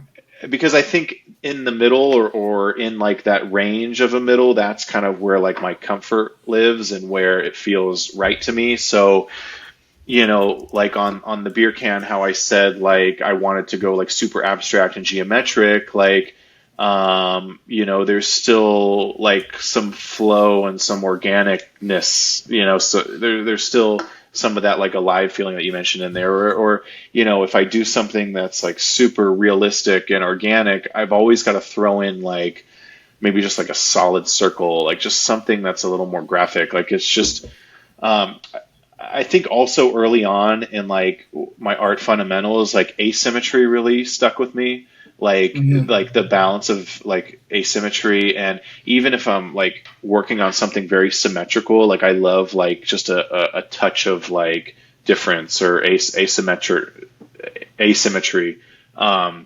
So yeah, I just have been exploring this thing. I've always loved the vibrant colors. I've always loved the contrast, the push and pull, I'm a huge music fan. I've been going festival guy. Like I've been going to festivals since like 2012, and one of my favorite things about live music is like the visuals that those artists put up there, and just like seeing all this crazy stuff and how they incorporate lasers and lights and it's seeing that and maybe trying to capture that in a moment is like very inspiring to me. Like in a single still image. How can I bring all this energy in something that has no movement? And yeah, I just kind of lean on what I know, and as I've learned, as I've done design, and as I've painted, and kind of like, okay, where do I find the middle? Where do I find the overlap? It's awesome, dude. And yeah. I mean, let me ask you on this. Hold on, Martin. Hold on, Martin. Okay, hold on. Okay, this is Martin getting drunk now. He's a little buzzed. He's just gonna remember. See, he'll just cut me off. You already asked your question. I just don't want to forget. Go ahead, do your thing. Go ahead. That's funny. So you've mentioned this is out of art. It has to do more with like the universe and path, because you mentioned the universe, and I'm all about that. I feel like there's two different types of people, right? There's people that ask the universe for stuff, but I feel like you're not that type of person that asks the universe. You kind of just go with the flow, or are you more the type of person who knows that you're going to go somewhere, and you don't even question it. You just know you're going to get somewhere, and that's where you're going to be. Which one are you? Are you an asker, or you just know that you're going to be okay? I've always been a real go with the flow guy, and I just feel like that's all I can do is just kind of go with it. And I think whatever comes up is kind of, it's something that's going to lead to the next, whether I know it now or not. I used to be an asker. Like I remember, I can pinpoint times in my life where I'm like, because I've never been a real religious person, but I've always like, there's been Right. times in my life where I'm like asking some sort of higher power spiritually or something like, please let so and so happen or whatever. Even if it's like a very brief thing. But I just think like, you know, it's funny, I think it also has to do with different stages of my life because I knew I wanted to be like this artist person. I knew I wanted to do art once I figured that out. And so it was kind of like that was the end goal, but I knew I just kind of had to do the step by step, day in and day out, just going with the flow. And then once I became that person, it's like, okay, I got to sustain this. Like now that I'm here, I got to sustain this. So just keep going, you know, just kind of like believing that one thing leads to the next. Because it has, like I mentioned, like I did my first commission mural in like 2014, and then I started applying for little things here and there with Clark County or the city, like painting power boxes and stuff. Those led to another thing. It's always been a snowball stepping stone. So I've really believed in that for me. There you go. And you know, and now I'm at a point where, or for the past like 5 years or so, like now that I have a family, I mean, I think that triggers something in like, especially like a male role as like a provider. Like it really, now I have a different type of motivation. Preach, brother, preach. Right, to keep like it's like I feel so lucky because I'm constantly searching for this inner goal of like this art vision and everything, but like now I'm searching to be a provider as well, and how can I continue that and constantly you know, if I'm making work, I'm providing for my family. Like it's like they go hand in hand. So like the different stages of just, I guess, going with the flow for the most part. No, I feel like I feel like you're the type of person who knows that no matter what you're gonna do, you're gonna be successful, and that's the path you want to take. So you're not. I feel like you're not asking the universe or God or. Can't hear you. Sound far away. I feel like you're not asking the universe or God for anything specific, but because of your heart or inside you, you know that you're gonna be successful, and like as a family man now, you're like, this is what I need to do, and this is what's gonna happen, and you don't question it. And it happens for you, and it's happened for you. That's the type of person that's the way you are. I call it summoning, or that's how you're attracting what you want to your world or to your reality, by knowing deep down in your heart that it's going to happen, and you don't question it. And that's fucking awesome, dude. That's dope. Thanks, man. I appreciate that. And you know, obviously, like I don't know if like the next thing I'm going to do is going to be successful, but I'm confident that I will try my hardest to make it a success. There it is. You don't doubt it. There's no doubt. Thank you, man. That's awesome. Yeah, thank you. I mean, looking at your website and all your artwork, obviously it shows that you have a huge passion and you were born to do this kind of that stuff. And I think, you know, design school taught you how to own that craft, because saying that you still do design on the side, but your main income is, you know, doing your murals. I think that, at least from my perspective right here, right now, from our conversation, that design school helped you own that. Like, I know my fundamentals. I know how to express this a lot better. So then that way I know my style. Unfortunately for me, like I wasn't able to do that. Like I love everything. I wanted to be a comic book artist, and I also wanted to be a Pixar animator. And then when I went to school and saw these kids that were like doing badass sculptures, badass illustrations, I was like, yeah, I don't think I could hang with these guys. Like, they're fucking just sick. And you know, so I switched over to graphic design, but it's really cool to like to see your stuff. So I have two things for you. Yeah. One, do you name your layers on all your files that you do? No. Kind of. One of us. Because you're an illustrator, but you're also like in design in Photoshop. So that's what I'm saying. Like, do you name your layers at all or no? So if I'm in real basic shit, like if I'm an illustrator, like let's say it's almost like if I need to put a mask around something and it's the top layer, it's like mask. And then all the thousands of layers of artwork is underneath that. And then maybe there's like, let's say I'm working on a mural and I've got like the dimensions of the wall. Maybe that's like like dimensions. Like it's like that. Like but all the artwork and all the actual meat of the work, no, it is not layered. It is not named. If I'm in Photoshop, usually no. Sometimes if I really need to like cover my ass and I know I got to go back in and like kind of, and I need it to be organized, yeah. But 9 times out of 10, I'm just so even for client work, like side work that's not mural stuff, you won't name your layers. No, come on. No. Well, just like Martin said. I think if I know I need to, I think if I know I need to supply layered files and someone's going to pick it up, yes. If it's something where I'm just like I'm the end user, then no. But I try to be respectful and like, okay, if someone has to pick this up, also I want them to like use it properly. Like I want them to be able to build off of this. So but I guess I don't really get those types of jobs as much anymore. So it's like it's just a free for all. I've got layer like 75, and you know it's like and like this and that. So it's. I really have to think about it. I really have to like, okay, I think I should probably name these layers. I love that question too, because as I'm doing it, I know when I'm doing it, I'm like, man, this is a fucking mess. For personal projects, I do the same thing. I'm like, this is fucking layer 79. This is layer 132. I'm like, I know where shit's at. It's an organized chaos for me, so I'm cool. But yeah, when I have to hand shit off, I'm like, okay, this is the mass, this is this particle, this is this star. Like, I'm really fucking anal about that shit. So, nice. I get that. So, I respect that.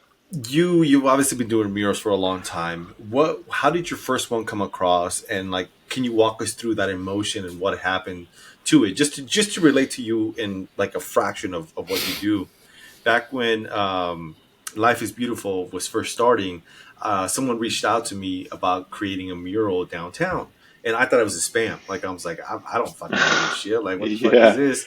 And they reached out to me 3 times. I ignored it all the time. And then after Life Was Beautiful was over, they sent me another email with the artist imagery on there. They're like, hey, we just want to reach out again. This is what the artist did. Maybe next year. And I'm like, fuck. Like, it was a for real thing. Like, damn. But I don't do that kind of artwork. So I would have probably passed on it regardless. But for you, like doing that stuff on walls and all these kinds of textures, like what was your first job like? How did that come across, and what did you execute in media and all that other stuff? Yeah, so my first commissioned mural, it's actually on my website. My website, I need to update it, but it's like it's solid enough to get me to where I need to go, and like you guys can reference it, stuff like that. No, for sure. On my mural page at the very bottom, there's a series of 3 that I did for like these urbanity apartments. It was like a downtown complex. Are they in there? So this must be the place. So that mountain and those like little that little pattern, and then so those 3, that one, and then the 2 above it. Those were a downtown development that my cousins actually purchased, and they reached out to me. They were like, "Hey, we know you're like a painter and you do some large scale work. We want to commission you to do a few murals in the courtyard." And before this, I was a painter and I was trying to get into the large scale stuff, and I was doing some like First Friday things, like if. So I was doing stuff for friends. That was for a friend. If you back up below the text piece, so that kind of like collage-y piece on the left, there was an organization called Guerrilla Arts. They really kind of got me thinking large scale, and I really appreciate them. Shout out to them. They would build these giant canvases that they would set up at like a First Friday or wherever. Mm-hmm. And it was kind of a little like art crew at the time. It was the only time I was like part of like something like this. And they just, they were like, hey, if you want to paint on one of these things, go for it. And so I was like, yes, this is like a real great opportunity to paint large scale and do whatever I wanted. So I did that. That's kind of where I was figuring out the geometry and the mixing of the organic versus like kind of rigid, and the design versus the art, the more artsy stuff. And then that kind of led to that those apartments that my cousins happened to own. And I've never really gotten any sort of like family work like that before. Like I've never really like I don't come from like a super like wealthy family or anything. I've just kind of done my own thing.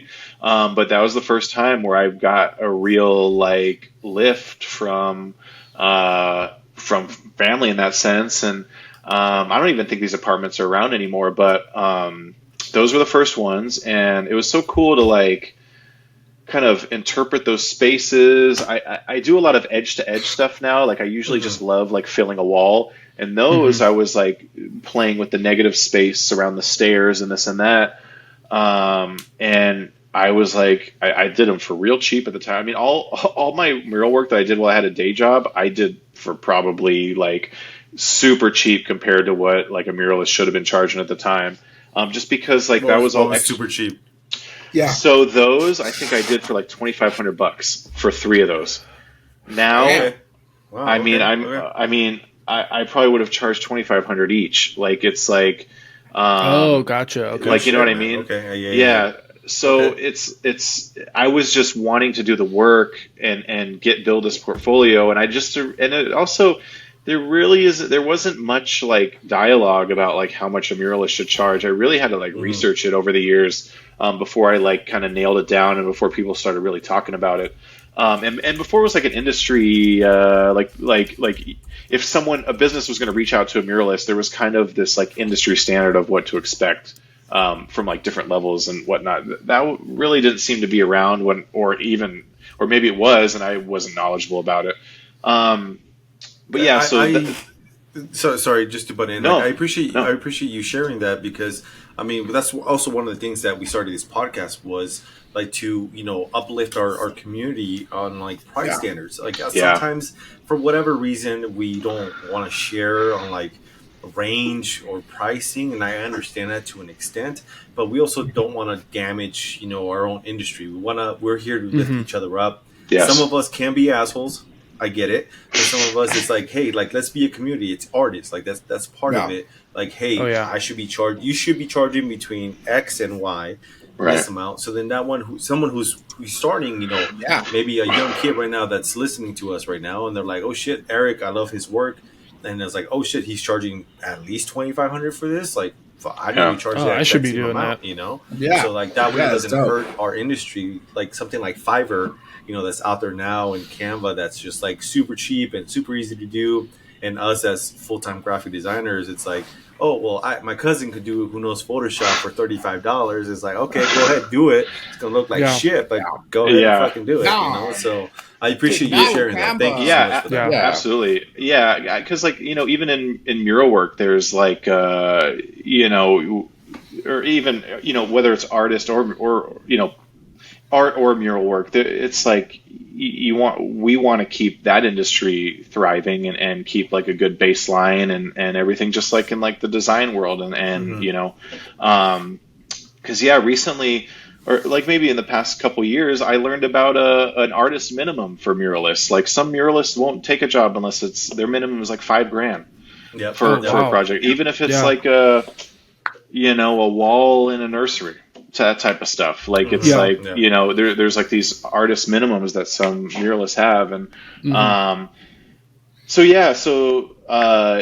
still, like I said, I'm deep in this game, and I'm still kind of learning stuff and figuring out what other folks are doing, and I think now it's becoming less of a taboo to talk about this type of stuff. There's some artists and muralists out there that solely like their main point is to kind of break through that wall of pricing and be like, no, this is what I charge, what you should be charging, because we all want to benefit from this thing. And it's tough because like with artists, like you got to start at the bottom. Everybody's got to start at the bottom. So like, why not do something for free to be able to do it? But it's like, then you kind of cross this bridge of like, well, maybe the person that's commissioning the art or wants the art, they shouldn't be asking it for free. The artist is willing to do it because they want to get one more piece in their portfolio, one more bit of exposure or whatever.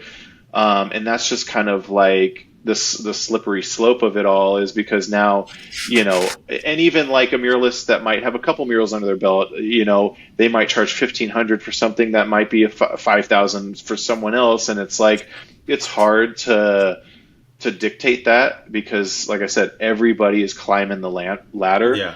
Right. But it's cool that people are being transparent about it. I try to be transparent when I can. Yeah, and that's awesome. And like that first gig I got, like that really, it felt good to get like substantial commission work, because now I not only was it like money in the bank, but it was like this really cool portfolio piece that, because at the time I wanted to apply for the power box projects with like the government jobs. Mm-hmm. I wanted to do like commission murals. So now I had this, I had these pieces, under my belt, and that's exactly what happened. Is one thing led to another, and I'm like super grateful for those. Plus, I look back on them like, man, those were like really solid, and I just love like how I was able to use the negative space, and just like I kind of appreciate that, like those fundamentals, like I'm still holding on to. And like the color, the use of color, and still kind of adapting that, the use of geometry and whatnot. And that was like the first time I think I did a gradient too, and it like now I use them in everything. And that's awesome. So yeah, it was that one, that was cool, that first commission gig. Awesome. So how long does it? Go ahead. All right, let's go, because you and I already talked. Yeah. Okay. I was gonna say, so transitioning from, you did that apartment complex, and it's your first gig, and then you went over and did this huge building for Area 15. Oh yeah. Shout out to my peeps, Area 15. Area 15.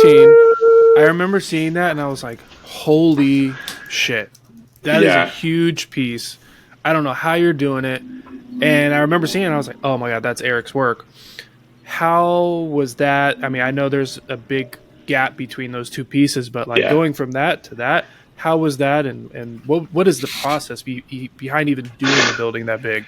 Yeah, it's funny you mentioned that, because when I was reading the email you had sent over, and like some prompts to think about, and like a portfolio piece that really stood out, that Area 15 one really kind of like put me in a different level in my career. And I've always, when I wanted to do mural work, is because I wanted to do large scale work. I was exploring the style, and I was like, man, I feel like this would look really cool large scale. I feel like the colors and just the whole mixing of elements like would feel really immersive. So the larger I can do, the better. And so that first gig was 2014.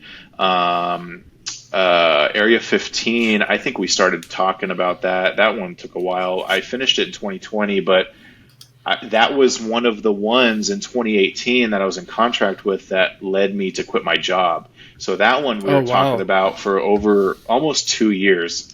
Wow. Yeah. And everything in between was like, I was just trying to do bigger and explore my work more. I think I was doing some Life is Beautiful stuff beforehand. Yeah, that's it, right?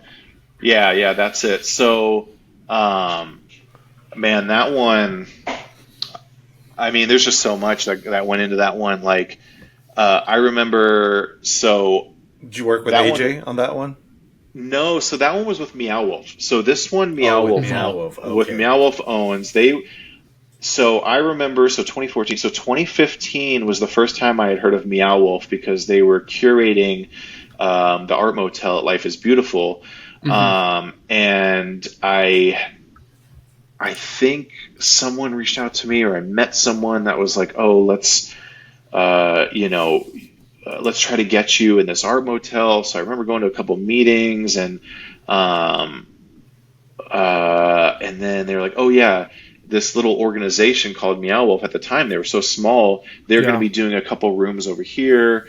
And I kept hearing Meow Wolf, Meow Wolf, Meow Wolf, like over the years. And then eventually Meow Wolf does this like huge installation at Life is Beautiful. And then they're now Area 15 is starting to open, and Meowth is doing their giant Omega Mart thing in there.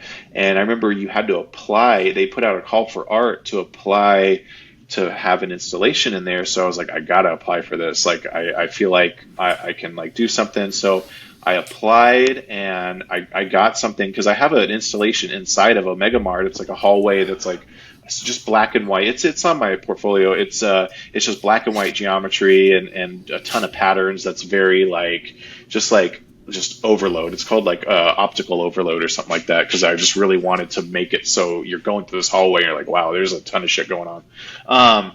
And so I was working with them. As it was getting closer to installation for Omega Mart, the project manager at the time, I think I was starting to, that one. Op art overload, because I just like the optical art, like it's like the black and white. It's dope. Like super intense. I just loved like that. Like I've always loved the black and white in my work, and I really wanted to like go down that rabbit hole for this one.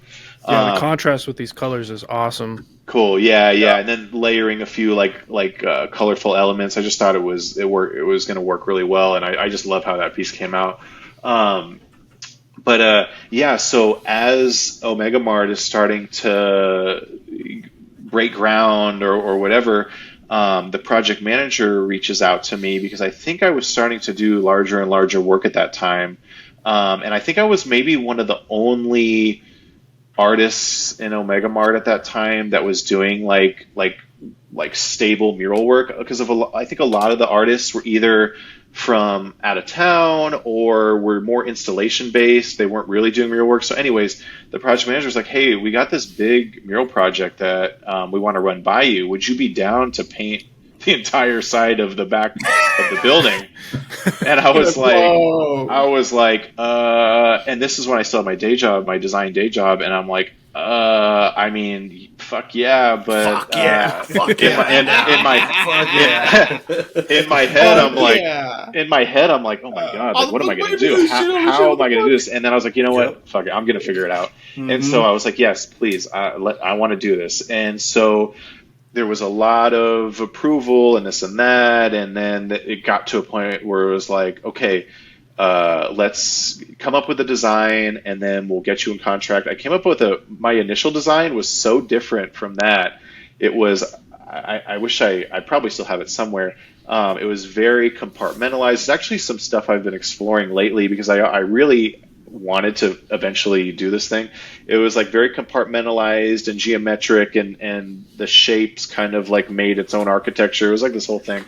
And they were like, okay, this is cool, but it's too geometric. It's too compartmentalized. So they're like, can you make it more organic? So I'm like going down this rabbit hole, and I'm like, okay, well, maybe I don't know if I got inspired by something or what, but I was like, what about tearing off the wall? Like, what if the composition was like tearing into the wall, or the wall is breaking away? And just to go from super geometric composition to something way more organic, I was like, I got to make this composition super organic. So I'm going to make these like this like paper tearaway or this like wall splitting type thing. Mm-hmm. So I nailed down the design. I think I might have already been in contract or something at this point. And then it was like a for sure thing. That was one of the projects that, like I said, led me to quitting my day job. And then it just, Area 15 kind of get pushed back. Like the opening kept being pushed back. Omega Mart kept being pushed back. Mm-hmm. And then eventually it was time to install it, which was it was actually like November of 2019, and I got out there day one to start painting and everything, and then the construction company wasn't ready for me. So we ended up delaying it another couple months I think I started, I think I started January of 2020. It was so crazy because like I think I was doing some decent sized walls at that point, but like this one was like insane. I remember getting up on the boom lift. I had to take measurements. Like I needed to make sure I got accurate measurements of this wall. I got up on the boom lift. The wall's 40 feet tall. I'm up at 40 feet on the boom. I had like a panic attack. I'm up there all by myself. I'm like, you know what? I think they need to find another artist because I'm not going to be able to go up and down this wall. You hit that wall. I'm like, I seriously, I was talking to myself up on the boom. I was like, they need to find another artist. I was like, I think I'm going to go down. I'm going to call Kira and I'm going to let her know I can't do this job because I can't be up here. Like I'm definitely, even though I do these large walls and get on booms, I have a thing with heights. A lot of people do, but I have a real thing with heights. There's a photo of you right behind you, of you on that boom lift. Yeah, which exactly. is so crazy as you're talking about it. I just keep looking at it and I'm like, that's when I was I'm comfortable. getting sweaty. Yeah. But even man, it's funny because like thankfully every time I get up on a boom and I go higher and higher, if I go there once, I know I can go there a second time and it feels more comfortable every single time. But you're up there and like if the wind's blowing or you're just in the wrong state of mind, I'm like, man, I just like I feel like I'm crawling out of my skin right now. Like so this project was I mean even from day one it was like super intense. I mean they had a whole separate warehouse that I was storing all my supplies, and it was all 5-gallon buckets of paint. It was just everything was big. The booms were big. The paint was huge. I had my buddy Derek was my assistant. We worked on this thing for like 8 weeks, 40 hours a week, just chipping away at it. Yeah, and my plan was so I had gotten pretty comfortable with using a projector to project my lines for murals. And I was planning on doing that for this one, but the wall was way too big, and I knew immediately when I got out there, I was like, I can't do that. I can't project this. I gotta somehow freehand this thing because there's no other way. So luckily the wall, it's a cement wall, and it had this like grid. The way they had to like create the wall, there was this natural grid in it. So I was like, oh, perfect. I'm gonna measure each point on the grid. I'm gonna use the grid to do the outer composition, like the tearaway composition. Get my shapes that way, and then I'm just going to fill each section. I'm just going to go from large to small with the detail, and it really worked out because I was able to do it that way. I just chipped away at it. Everything was freehand or measuring, which I feel like that's like something I pat myself on the back about because I love using a projector. I use a VR headset now for certain things. Like I'm all about I'm all about making the translating from sketch to the wall as easy as possible because that's like some of the hardest stuff is getting it on the wall. So if there's a tool that I can make it easier, I'm using it. So to be able to do that freehand, it's like one of my biggest, most detailed pieces. I'm like super proud of that one. And like I said, it's just like every step of the way was huge. And I mean, even when I thought I was done, there was a point where I thought I was done. And I got on the folks at Meow Wolf were like, it needs like something else, and I'm like, this is a giant piece, and I'm like, well, I feel like it's done. Doesn't that have any weight? And they were like, well, in your design, you kind of put these little gradients on the edges of the tearaways. I was like, yeah, I just didn't feel like it needed those, and I think because I was also in my mind, I was done with it. And so I ended up getting on a Zoom with like one of the founders of Meow Wolf, and we were going back and forth about it. I was like, okay, I'll do it. It feels out of the scope, so can you guys pay me a little more? And so they did. So that worked out. Nice. And then I ended up doing what they wanted. I did it on my own. At that point, my assistant, I think I only had enough in the budget for 8 weeks, and then I ended up doing a 9th week on my own. And that's what I did. I did this like gradient trim, which ended up looking really good. It looks really cool. It's a cool element that I'm glad it worked out that way. And yeah, that piece just kind of propelled me because now, I mean, at the time it was my largest piece. It might have been the largest piece in Las Vegas or Nevada. Who knows? Like, I don't know how big this thing is compared to other stuff. Like everybody sees the amount of detail in it and the scale. Everybody talks about this Area 15 piece, and I'm still just trying to comprehend that I did this thing. And it was like this thing that I now had in my portfolio that I could use to say like, hey, I feel like I can take on any project now. And I'm so proud of that thing. And again, kind of how you talked about how like going, like how we've talked about like the stepping stones and one thing leading to the next, like I can like put myself back in looking at the email of the project manager asked me if I wanted to do this big wall, and like just every step of the way, like how it came to be, and signing that contract and being like, okay, I'm going to quit my full-time job. Like, I know I've got this one and a couple other, like just how everything, like, yeah, I'm really proud of that. And like, sometimes I feel like it's like it's like almost an out of body experience, because like, sometimes I feel like that's not even me. I don't know. It's hard to explain, but yeah, that's awesome, man. Like that was definitely your level up moment right there. Oh yeah. Oh yeah. If you don't mind me asking, like, what was the range that you got paid for that piece?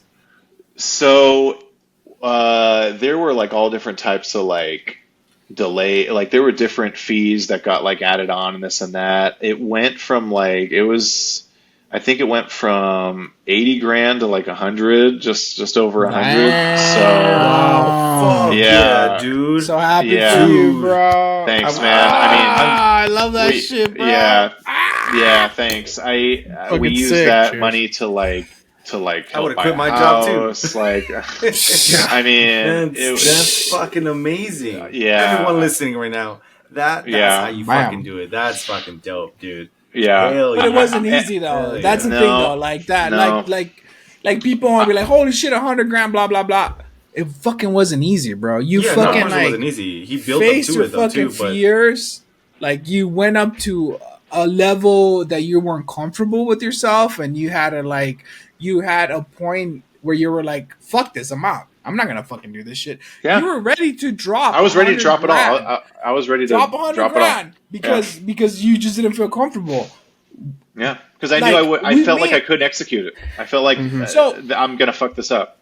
Yeah. So me, Pete, and Sly used to rock climb. Sometimes when we used to rock climb, I was like in the middle of the fucking thing, and I was like, "Why the fuck am I doing?" I get it. You got into your head, and I'm like, "Why the fuck am I doing this? I could fucking die. I'm done. I'm out. I could just drop out of here. Nobody's gonna tell me anything. Everybody's been like, okay, cool." But then to me, what happened was something up there. I was like, "You can't give up." Like the little voice comes out of nowhere, right? And it's like, "You can't give up. You got to push." Yeah. And then you face yourself, and you're like, "I'm gonna give up, or I'm gonna keep going. Push or give up." And in the end, I've always decided to push.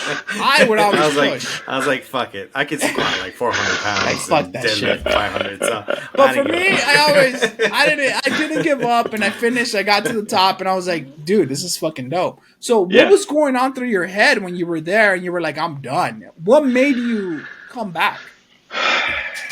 I think realistically, I was like, I know I can't not do this project, but I gotta. I think I just told myself, I was like, you know what, just take it one little step at a time. Get this measurement. There you go. Come down, go back up, get another measurement. Just try.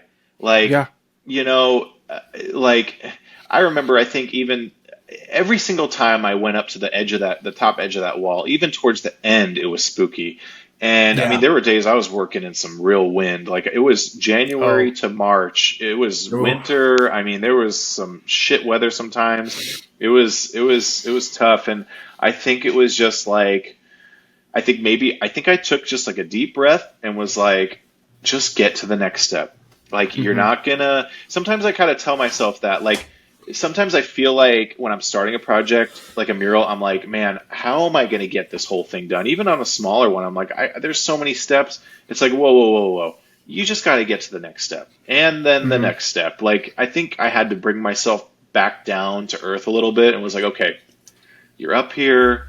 You're not going to be up here the entire time. Just get this measurement and get to the next step. Just get to the So it was kind of like that type of mentality. Nice. It's funny that, like, I mean, I just sometimes I react that way. I'm just like so hasty. I'm like, whoa, this is way too much. I can't do this, and then I gotta bring myself back down. But it was a little bit of that, and I think at the end of the day, I was like, I really can't quit. Like, like it's either like a career-ending thing, like, because what am I gonna do? Yep. get down there, tell them I can't do this, and they're like, well, I'm out. yeah, okay, well, fine, we'll figure it out, but you're never going to be able to work in this town again, type of thing. And you're gonna get burned. Like, Yeah, you're gonna for get sure. burned. Yeah, For sure. So How many? And the other how many question gallons, for me. Oh, go ahead. Hold on. How many gallons of paint do you think you went through?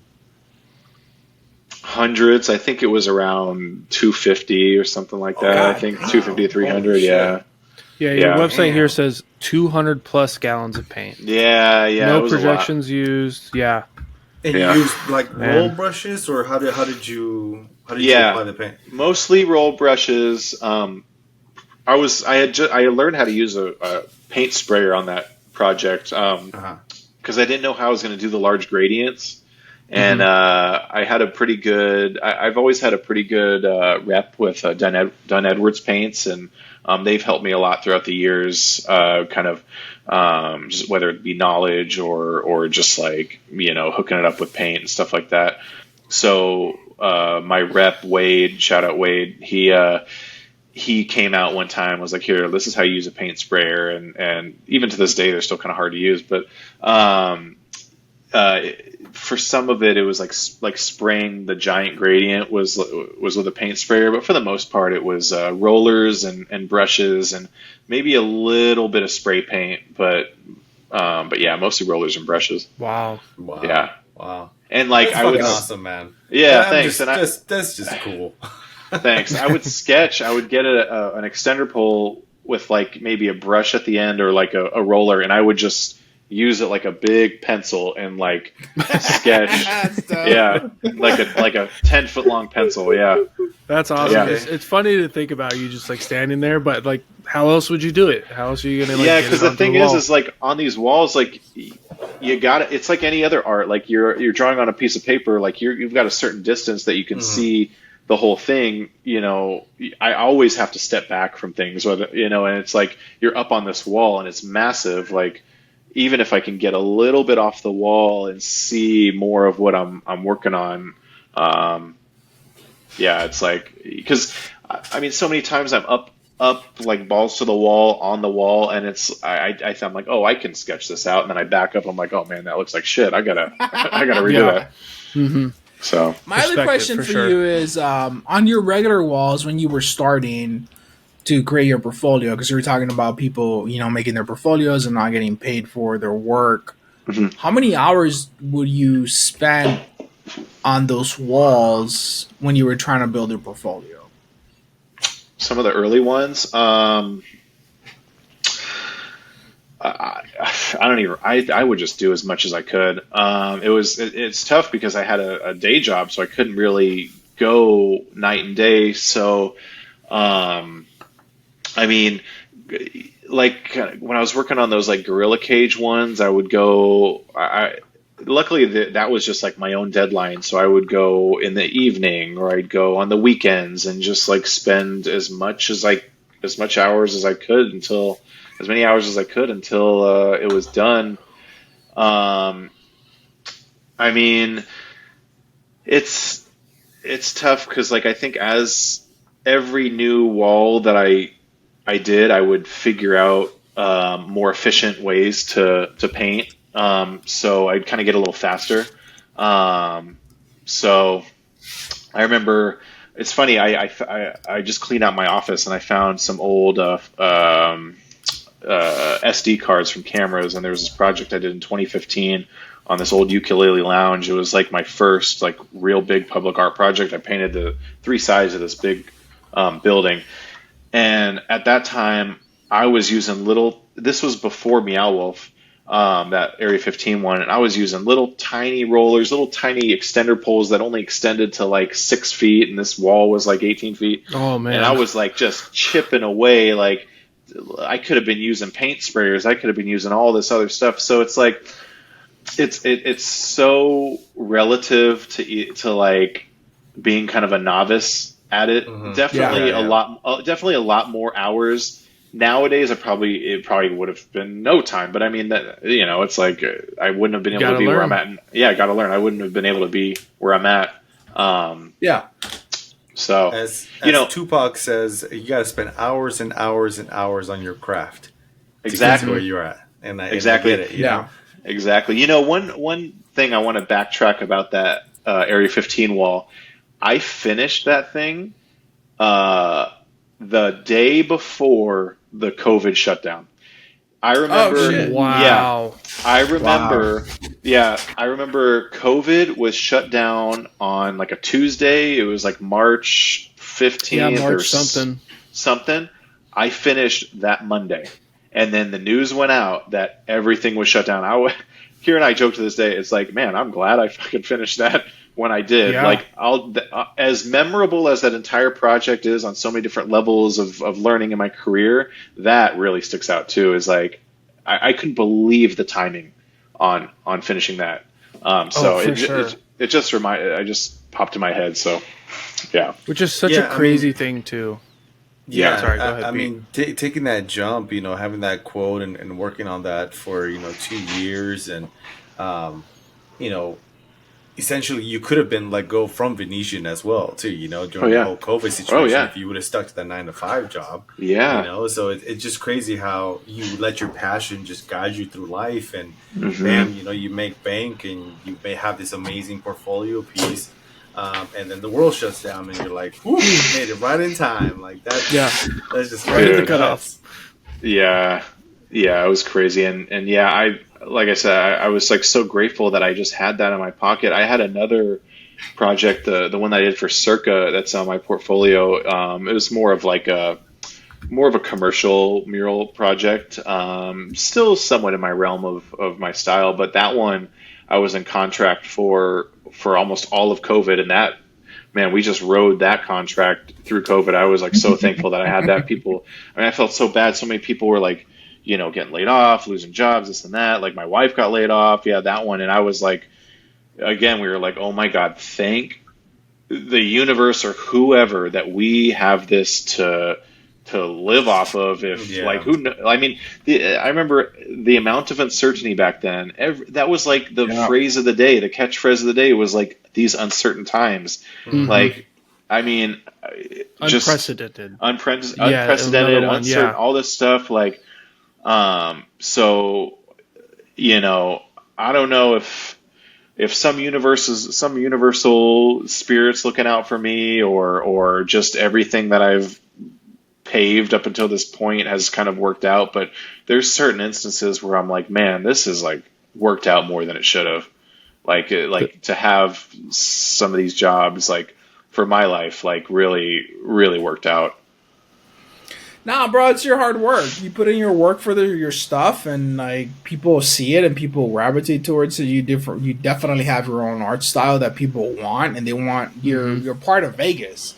Like, I can't think of any other artist that I could say this is a Vegas artist. So, thank you. There goes my love. I literally see your work all over town when I'm driving around. Like, obviously, you know, I work down pretty close to downtown, but like from Life is Beautiful, I can remember different points of my life of seeing your work because it's just been in there, you know? Yeah, thank you. I mean, I love that. I'm a consultant for Area 15, so I see your work. You see it every day. every day I was down there. Every day I was down there. I saw it. I love that. So, you know, that I know the story, I'm going to go look at it a lot closer and look at it and be like, oh shit, like that's just badass, bro. Man. He's gonna go down there. He's gonna analyze the shit out of him. Be like, let me see where you fucked up. Let me see where you fucked up, so I can send him a message. Where did you fuck up? I'm not gonna. I don't want to ask that question. Like, Eric, where did you fuck up that nobody saw? Now you know where it's fucked up. Just look at the top where I'm like shitting my pants trying to paint the thing. Where it's like really quick and loose. Is there? I'm sure there's fuck ups in it. I mean, that's the beauty of mural work. Yeah, I mean, it's just kind of like the hand done aspect of it, because like at the end of the day, like I've done some mural projects where it's like a vinyl print on the wall where I just do the design and then it's put on the wall. And it's like, you know, that serves its purpose as like a visual, you know, a cool visual element in a room or on a wall or whatever. But it's like there's something about it being painted. Like you, I think Pete or one of you guys mentioned like it brings like a light, like it brings it alive. Like to see that someone painted it, there's like a different element to it. And then you know, there's fuck ups. Like I try to make really straight and crisp lines, but you get in there and there's some little mistakes here and there. I think it just adds to the life of every piece. It's character for me. I mean, it's like nothing in life is perfect, and we strive for perfection. Don't get me wrong, but seeing something painted, like you're saying, is like you can see the amount of work and passion and hard work that somebody put into this mural. Even if there's like messed up lines, it's like from far away, you lose it. It's like a billboard, right? You lose it, but you get up close and you can see the detail, just like everything. Yep. It's handmade. Question for you. But also at the same time, it's like, fuck you. You didn't do it. Right? So yeah, exactly. Yeah, true. Here, Eric, this is a very important question. Have you ever drawn dicks? I think every artist draws dicks. That's what I wanted to hear. Oh my gosh. Yes, because I remember drawing them when I was younger, but even to this day, when we're cleaning our windows and like with Windex, like especially on our sliding glass door, like I think I cleaned our windows a couple weeks ago, and I try to draw a huge dick out of the Windex, out of the spray on the glass door. It's like how so yes. It's just fun. It's just funny. Classic. Remember this part if you watch this on YouTube, in 2 weeks with your wife. You'll be like, oh shit, sorry, let me fast forward this part. And then I realized, I'm like, oh man, the boys are looking at this. Like, is this? Should they be like? They're gonna be drawn. We all draw dicks, bro. It's all good. I saw a video on, I think it was on Instagram, where like the couple was trying to do a heart, but the lady does her side, and then the guy just does like a dick and just balls. I gotta try that next time. Like, let's do a heart. Psych. So obviously you're doing murals, you're doing your design stuff. What advice would you give to a young artist right now trying to do the exact same thing that you're doing? Mm-hmm.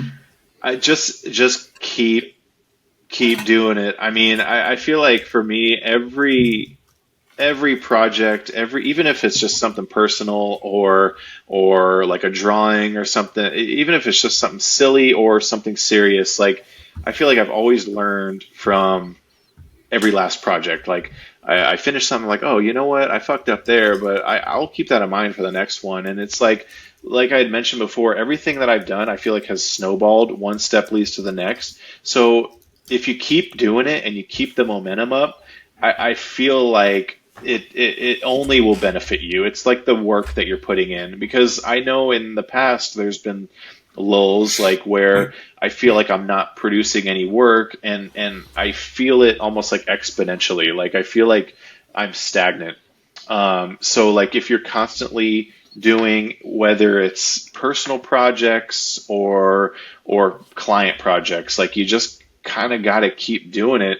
Keep exploring this thing that you want to find, and even when you think you found it, like just keep exploring, keep going. Because it's just there's I don't think there's anything wrong with like continuing the work. I mean,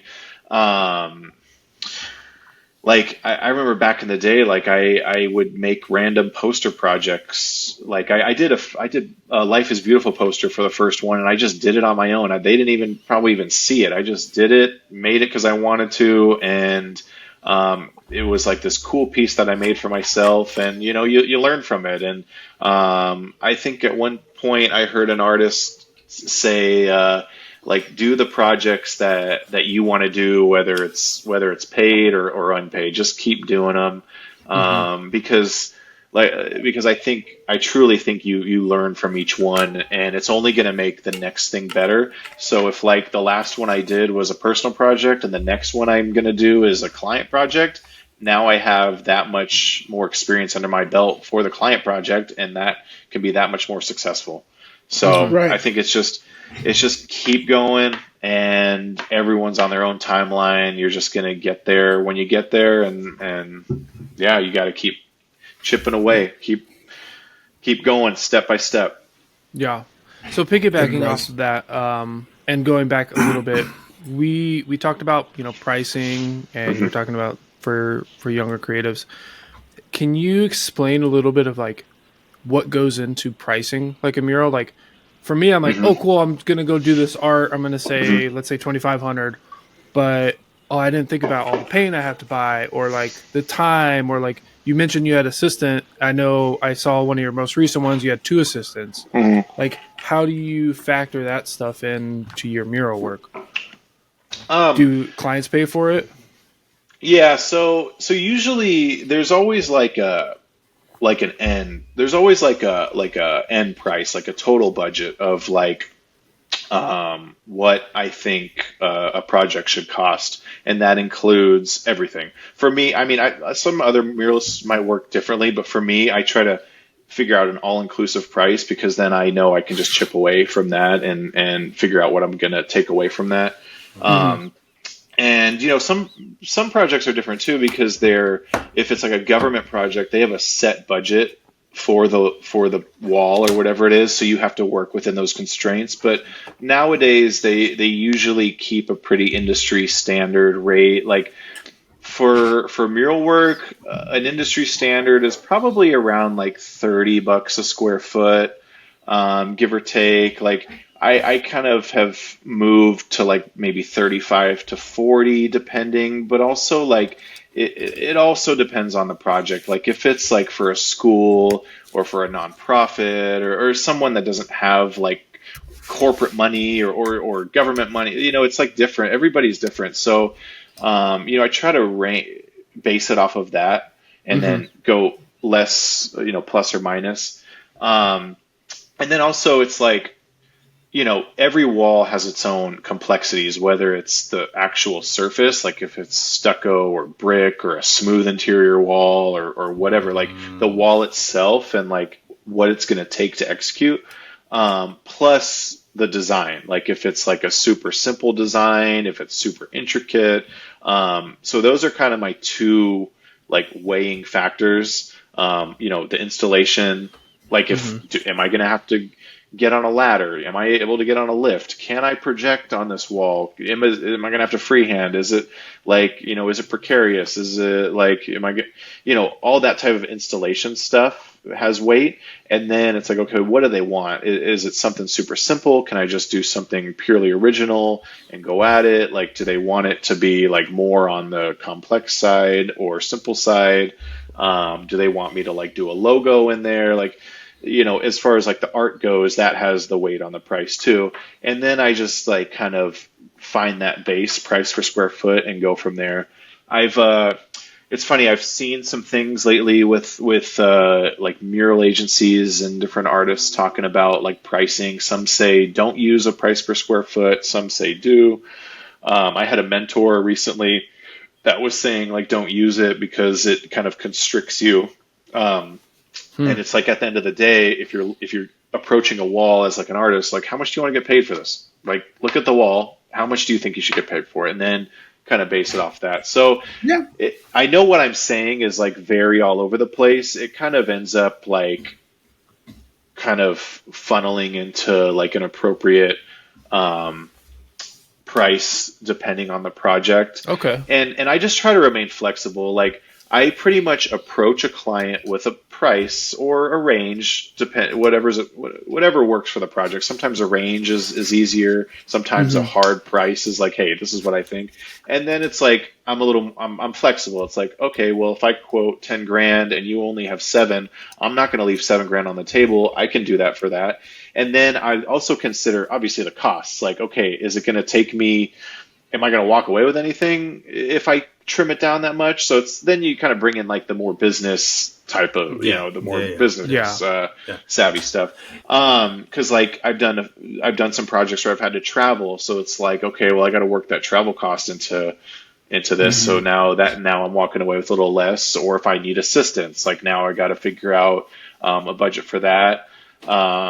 So, some projects I can walk away with like 90% profit. Some projects it's only like 30%. So it's just kind of managing the budget and making it a win-win for me, for them. And yeah, I mean, at this point too, like when it comes to paint materials, I've got such a my garage studio, my storage is full of paint, so it's like I kind of have a supply of paint that I can pull from, and I'm kind of saving some costs there. But I'm usually every project I'm buying some sort of new paint just because I'm running out here, or it takes a different color or whatever. But yeah, I mean, I just. I think that answers the question, right? Yeah, no, that's definitely a good answer. Based on the client, based on who it is, working with their budget. Like, hey, because I do the same thing as a freelancer. They're like, hey, we want X, Y, and Z. They're like, okay, cool. My rough estimate is this, and they're like, well, we only have that. Like, okay, well, I could work with that, but you're not going to get this or that, So it's working with them because I'm not going to leave $5,000 on the table. Fuck no. Right. My kids like to eat, and I do too. Exactly. I got bills to pay. So it's like, okay, where could I trim the fat on some of that and make it work? And okay, you only get one revision instead of 2 or 3, and work with that. And it's just. When you work with someone like that and they like you, and it's just that relationship and that foundation starts, and then hey, another project could come from that too as well. So I'm happy that you approach it that way. That's very awesome. Yeah. Because also I don't want to be like I don't want to miss out on work. I don't want to be such a hard ass that I'm that I'm leaving money on the table or not getting projects. But also, I got to set expectations and I know my worth and sometimes if I have to say no to a project, I say no, but I try to be as flexible as possible. Plus I just I want to make the art. I want but for me, I need to make the art. So whatever I can do to do it. And it's a win-win. Like I said, I 90% of the time I'm trying to make it work for everybody. Nice. That's awesome, dude. Yeah. So we're going to start wrapping things up. Yeah. I want to preface this with, we showed you the video earlier. So with that in mind, for the next guest, we're going to do the same thing. So we're going to show them your video. What question would you pose for the next guest? So mine is kind of simple. We all have our dream gigs and dream jobs, based on your likes and everything. What is your dream gig? What is your dream project? What would you want to do design for or a dream project? I'll say my dream project is I love music and I'd love to do something for a big music artist. So, bro, do it. You could definitely do awesome. it, man. Okay. You have the chops for that. That's awesome. Yeah. My dream job would be to be the creative director for a sports team. Boom. That's what I'm aiming for. Yeah. That's some shit right there. Or do something for the Olympics or just World Cup, something, some big sports organization to be able to do that shit. I was this close, but oh well. On to the next one. That's a good question because I don't think it's something for me. It's not something that I really focus on. I'm more we were talking about earlier, providing for the family. I'm so focused on that right now, right? That the dream thing kind of is out of my head. So you asked that question, and it really makes me think. I can't tell you off the top of my head like Pete can. I'm not sure about Martin. I don't know yet. I'm still figuring it out. So that's going to be a great question, and cool. I think we're also going to answer it at the same time because now it has me thinking. I want to have an answer for that question. For me, for the longest, I wanted to do those fucking when you go to the movie theaters and they have those fucking stand-up pop-up shit that people get into and their cardboard and shit. I would fucking love doing that shit, the 3D shit, the cardboard in front and the back and that kind of stuff. I'm working on a project right now for P where I'm cutting shit out and engraving stuff out and just layering it and making it stand up. And then how I'm gonna make this work because he wants it a certain way, and I'm that just gets my gears going, and that's the kind of shit I would love to do. Yes. But I think that's it. I know you're buzzed because you said shit 12 times and yeah, a little bit, not that buzz, bro. But yeah. Also, we're coming on the end. Now is your time. Do you want to plug anything? Do you have anything you want to say? Oh yeah, specifically. I appreciate Go to my you guys. website. Yeah, I mean. Yeah, I just if anyone sees this and they want to work together, like you've got a pretty good worldview of who I am, and I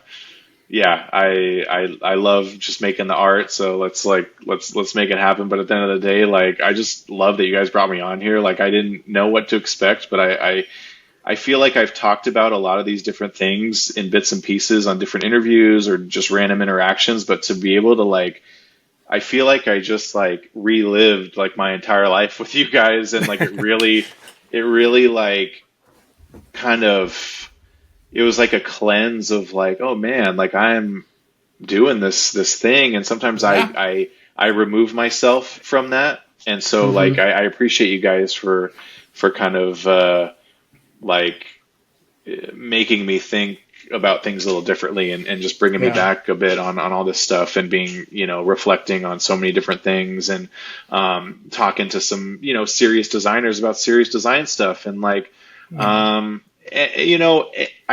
feel like anybody watching, like if you're a designer, like, it can just be typical design, but it could be what I did. I didn't think I was going to transition from graphic design to mural art, but here we are. And at the end of the day, like I still think I'm a designer, and I feel like, if you got the skills, like just do whatever makes you happy, and if that means just providing for a family, that shit is respectable too, because like obviously like we're dads, and so Bro, you're at the level, Eric, where like people are gonna see this and like this might not hit your head yet, but you're gonna inspire our community out here. Cool. Them watching this, and like a designer who doesn't know where to go, and then they see this podcast, and then they see you, and they're like, "Oh, he became an artist. Oh shit, he's making like really good money." That's realistic. Maybe I could go down that path. You're gonna inspire so many young kids right now, dude. That's so fucking awesome. I love that. I love it. Thank you for coming on. Absolutely. I hope it inspires everyone that's listening. Thank you. Yeah, you inspired me. Man. So that's thanks, guys. Thank you. Thank you. We're all riding this high together. Yeah, I love it. I love, and you got something good going on here. Thanks, man. Thank you. Yeah, thank you, man. Yeah, we really you guys. appreciate that. I know you guys are inspiring folks too. So like, thanks, man. Yeah, Thank you. absolutely. Bro, we just want to hang out and talk to people that do what we do and have a good time and have a fucking drink. I know, this was fun. This was really fun. Yeah. Awesome. Cool. Sly, take us out. Thank you so much for sorry, I'm a little buzzed too, I guess.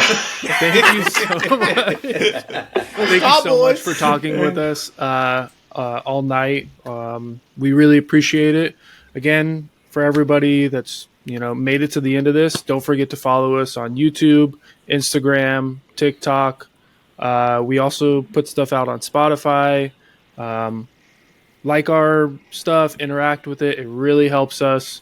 And follow Eric Vozzola. Eric, what's your handle on Instagram? At Eric Vozzola, EricVozzola. And we'll have that Instagram. in the description on the YouTube channel as well, and we'll tag you on all our social media stuff.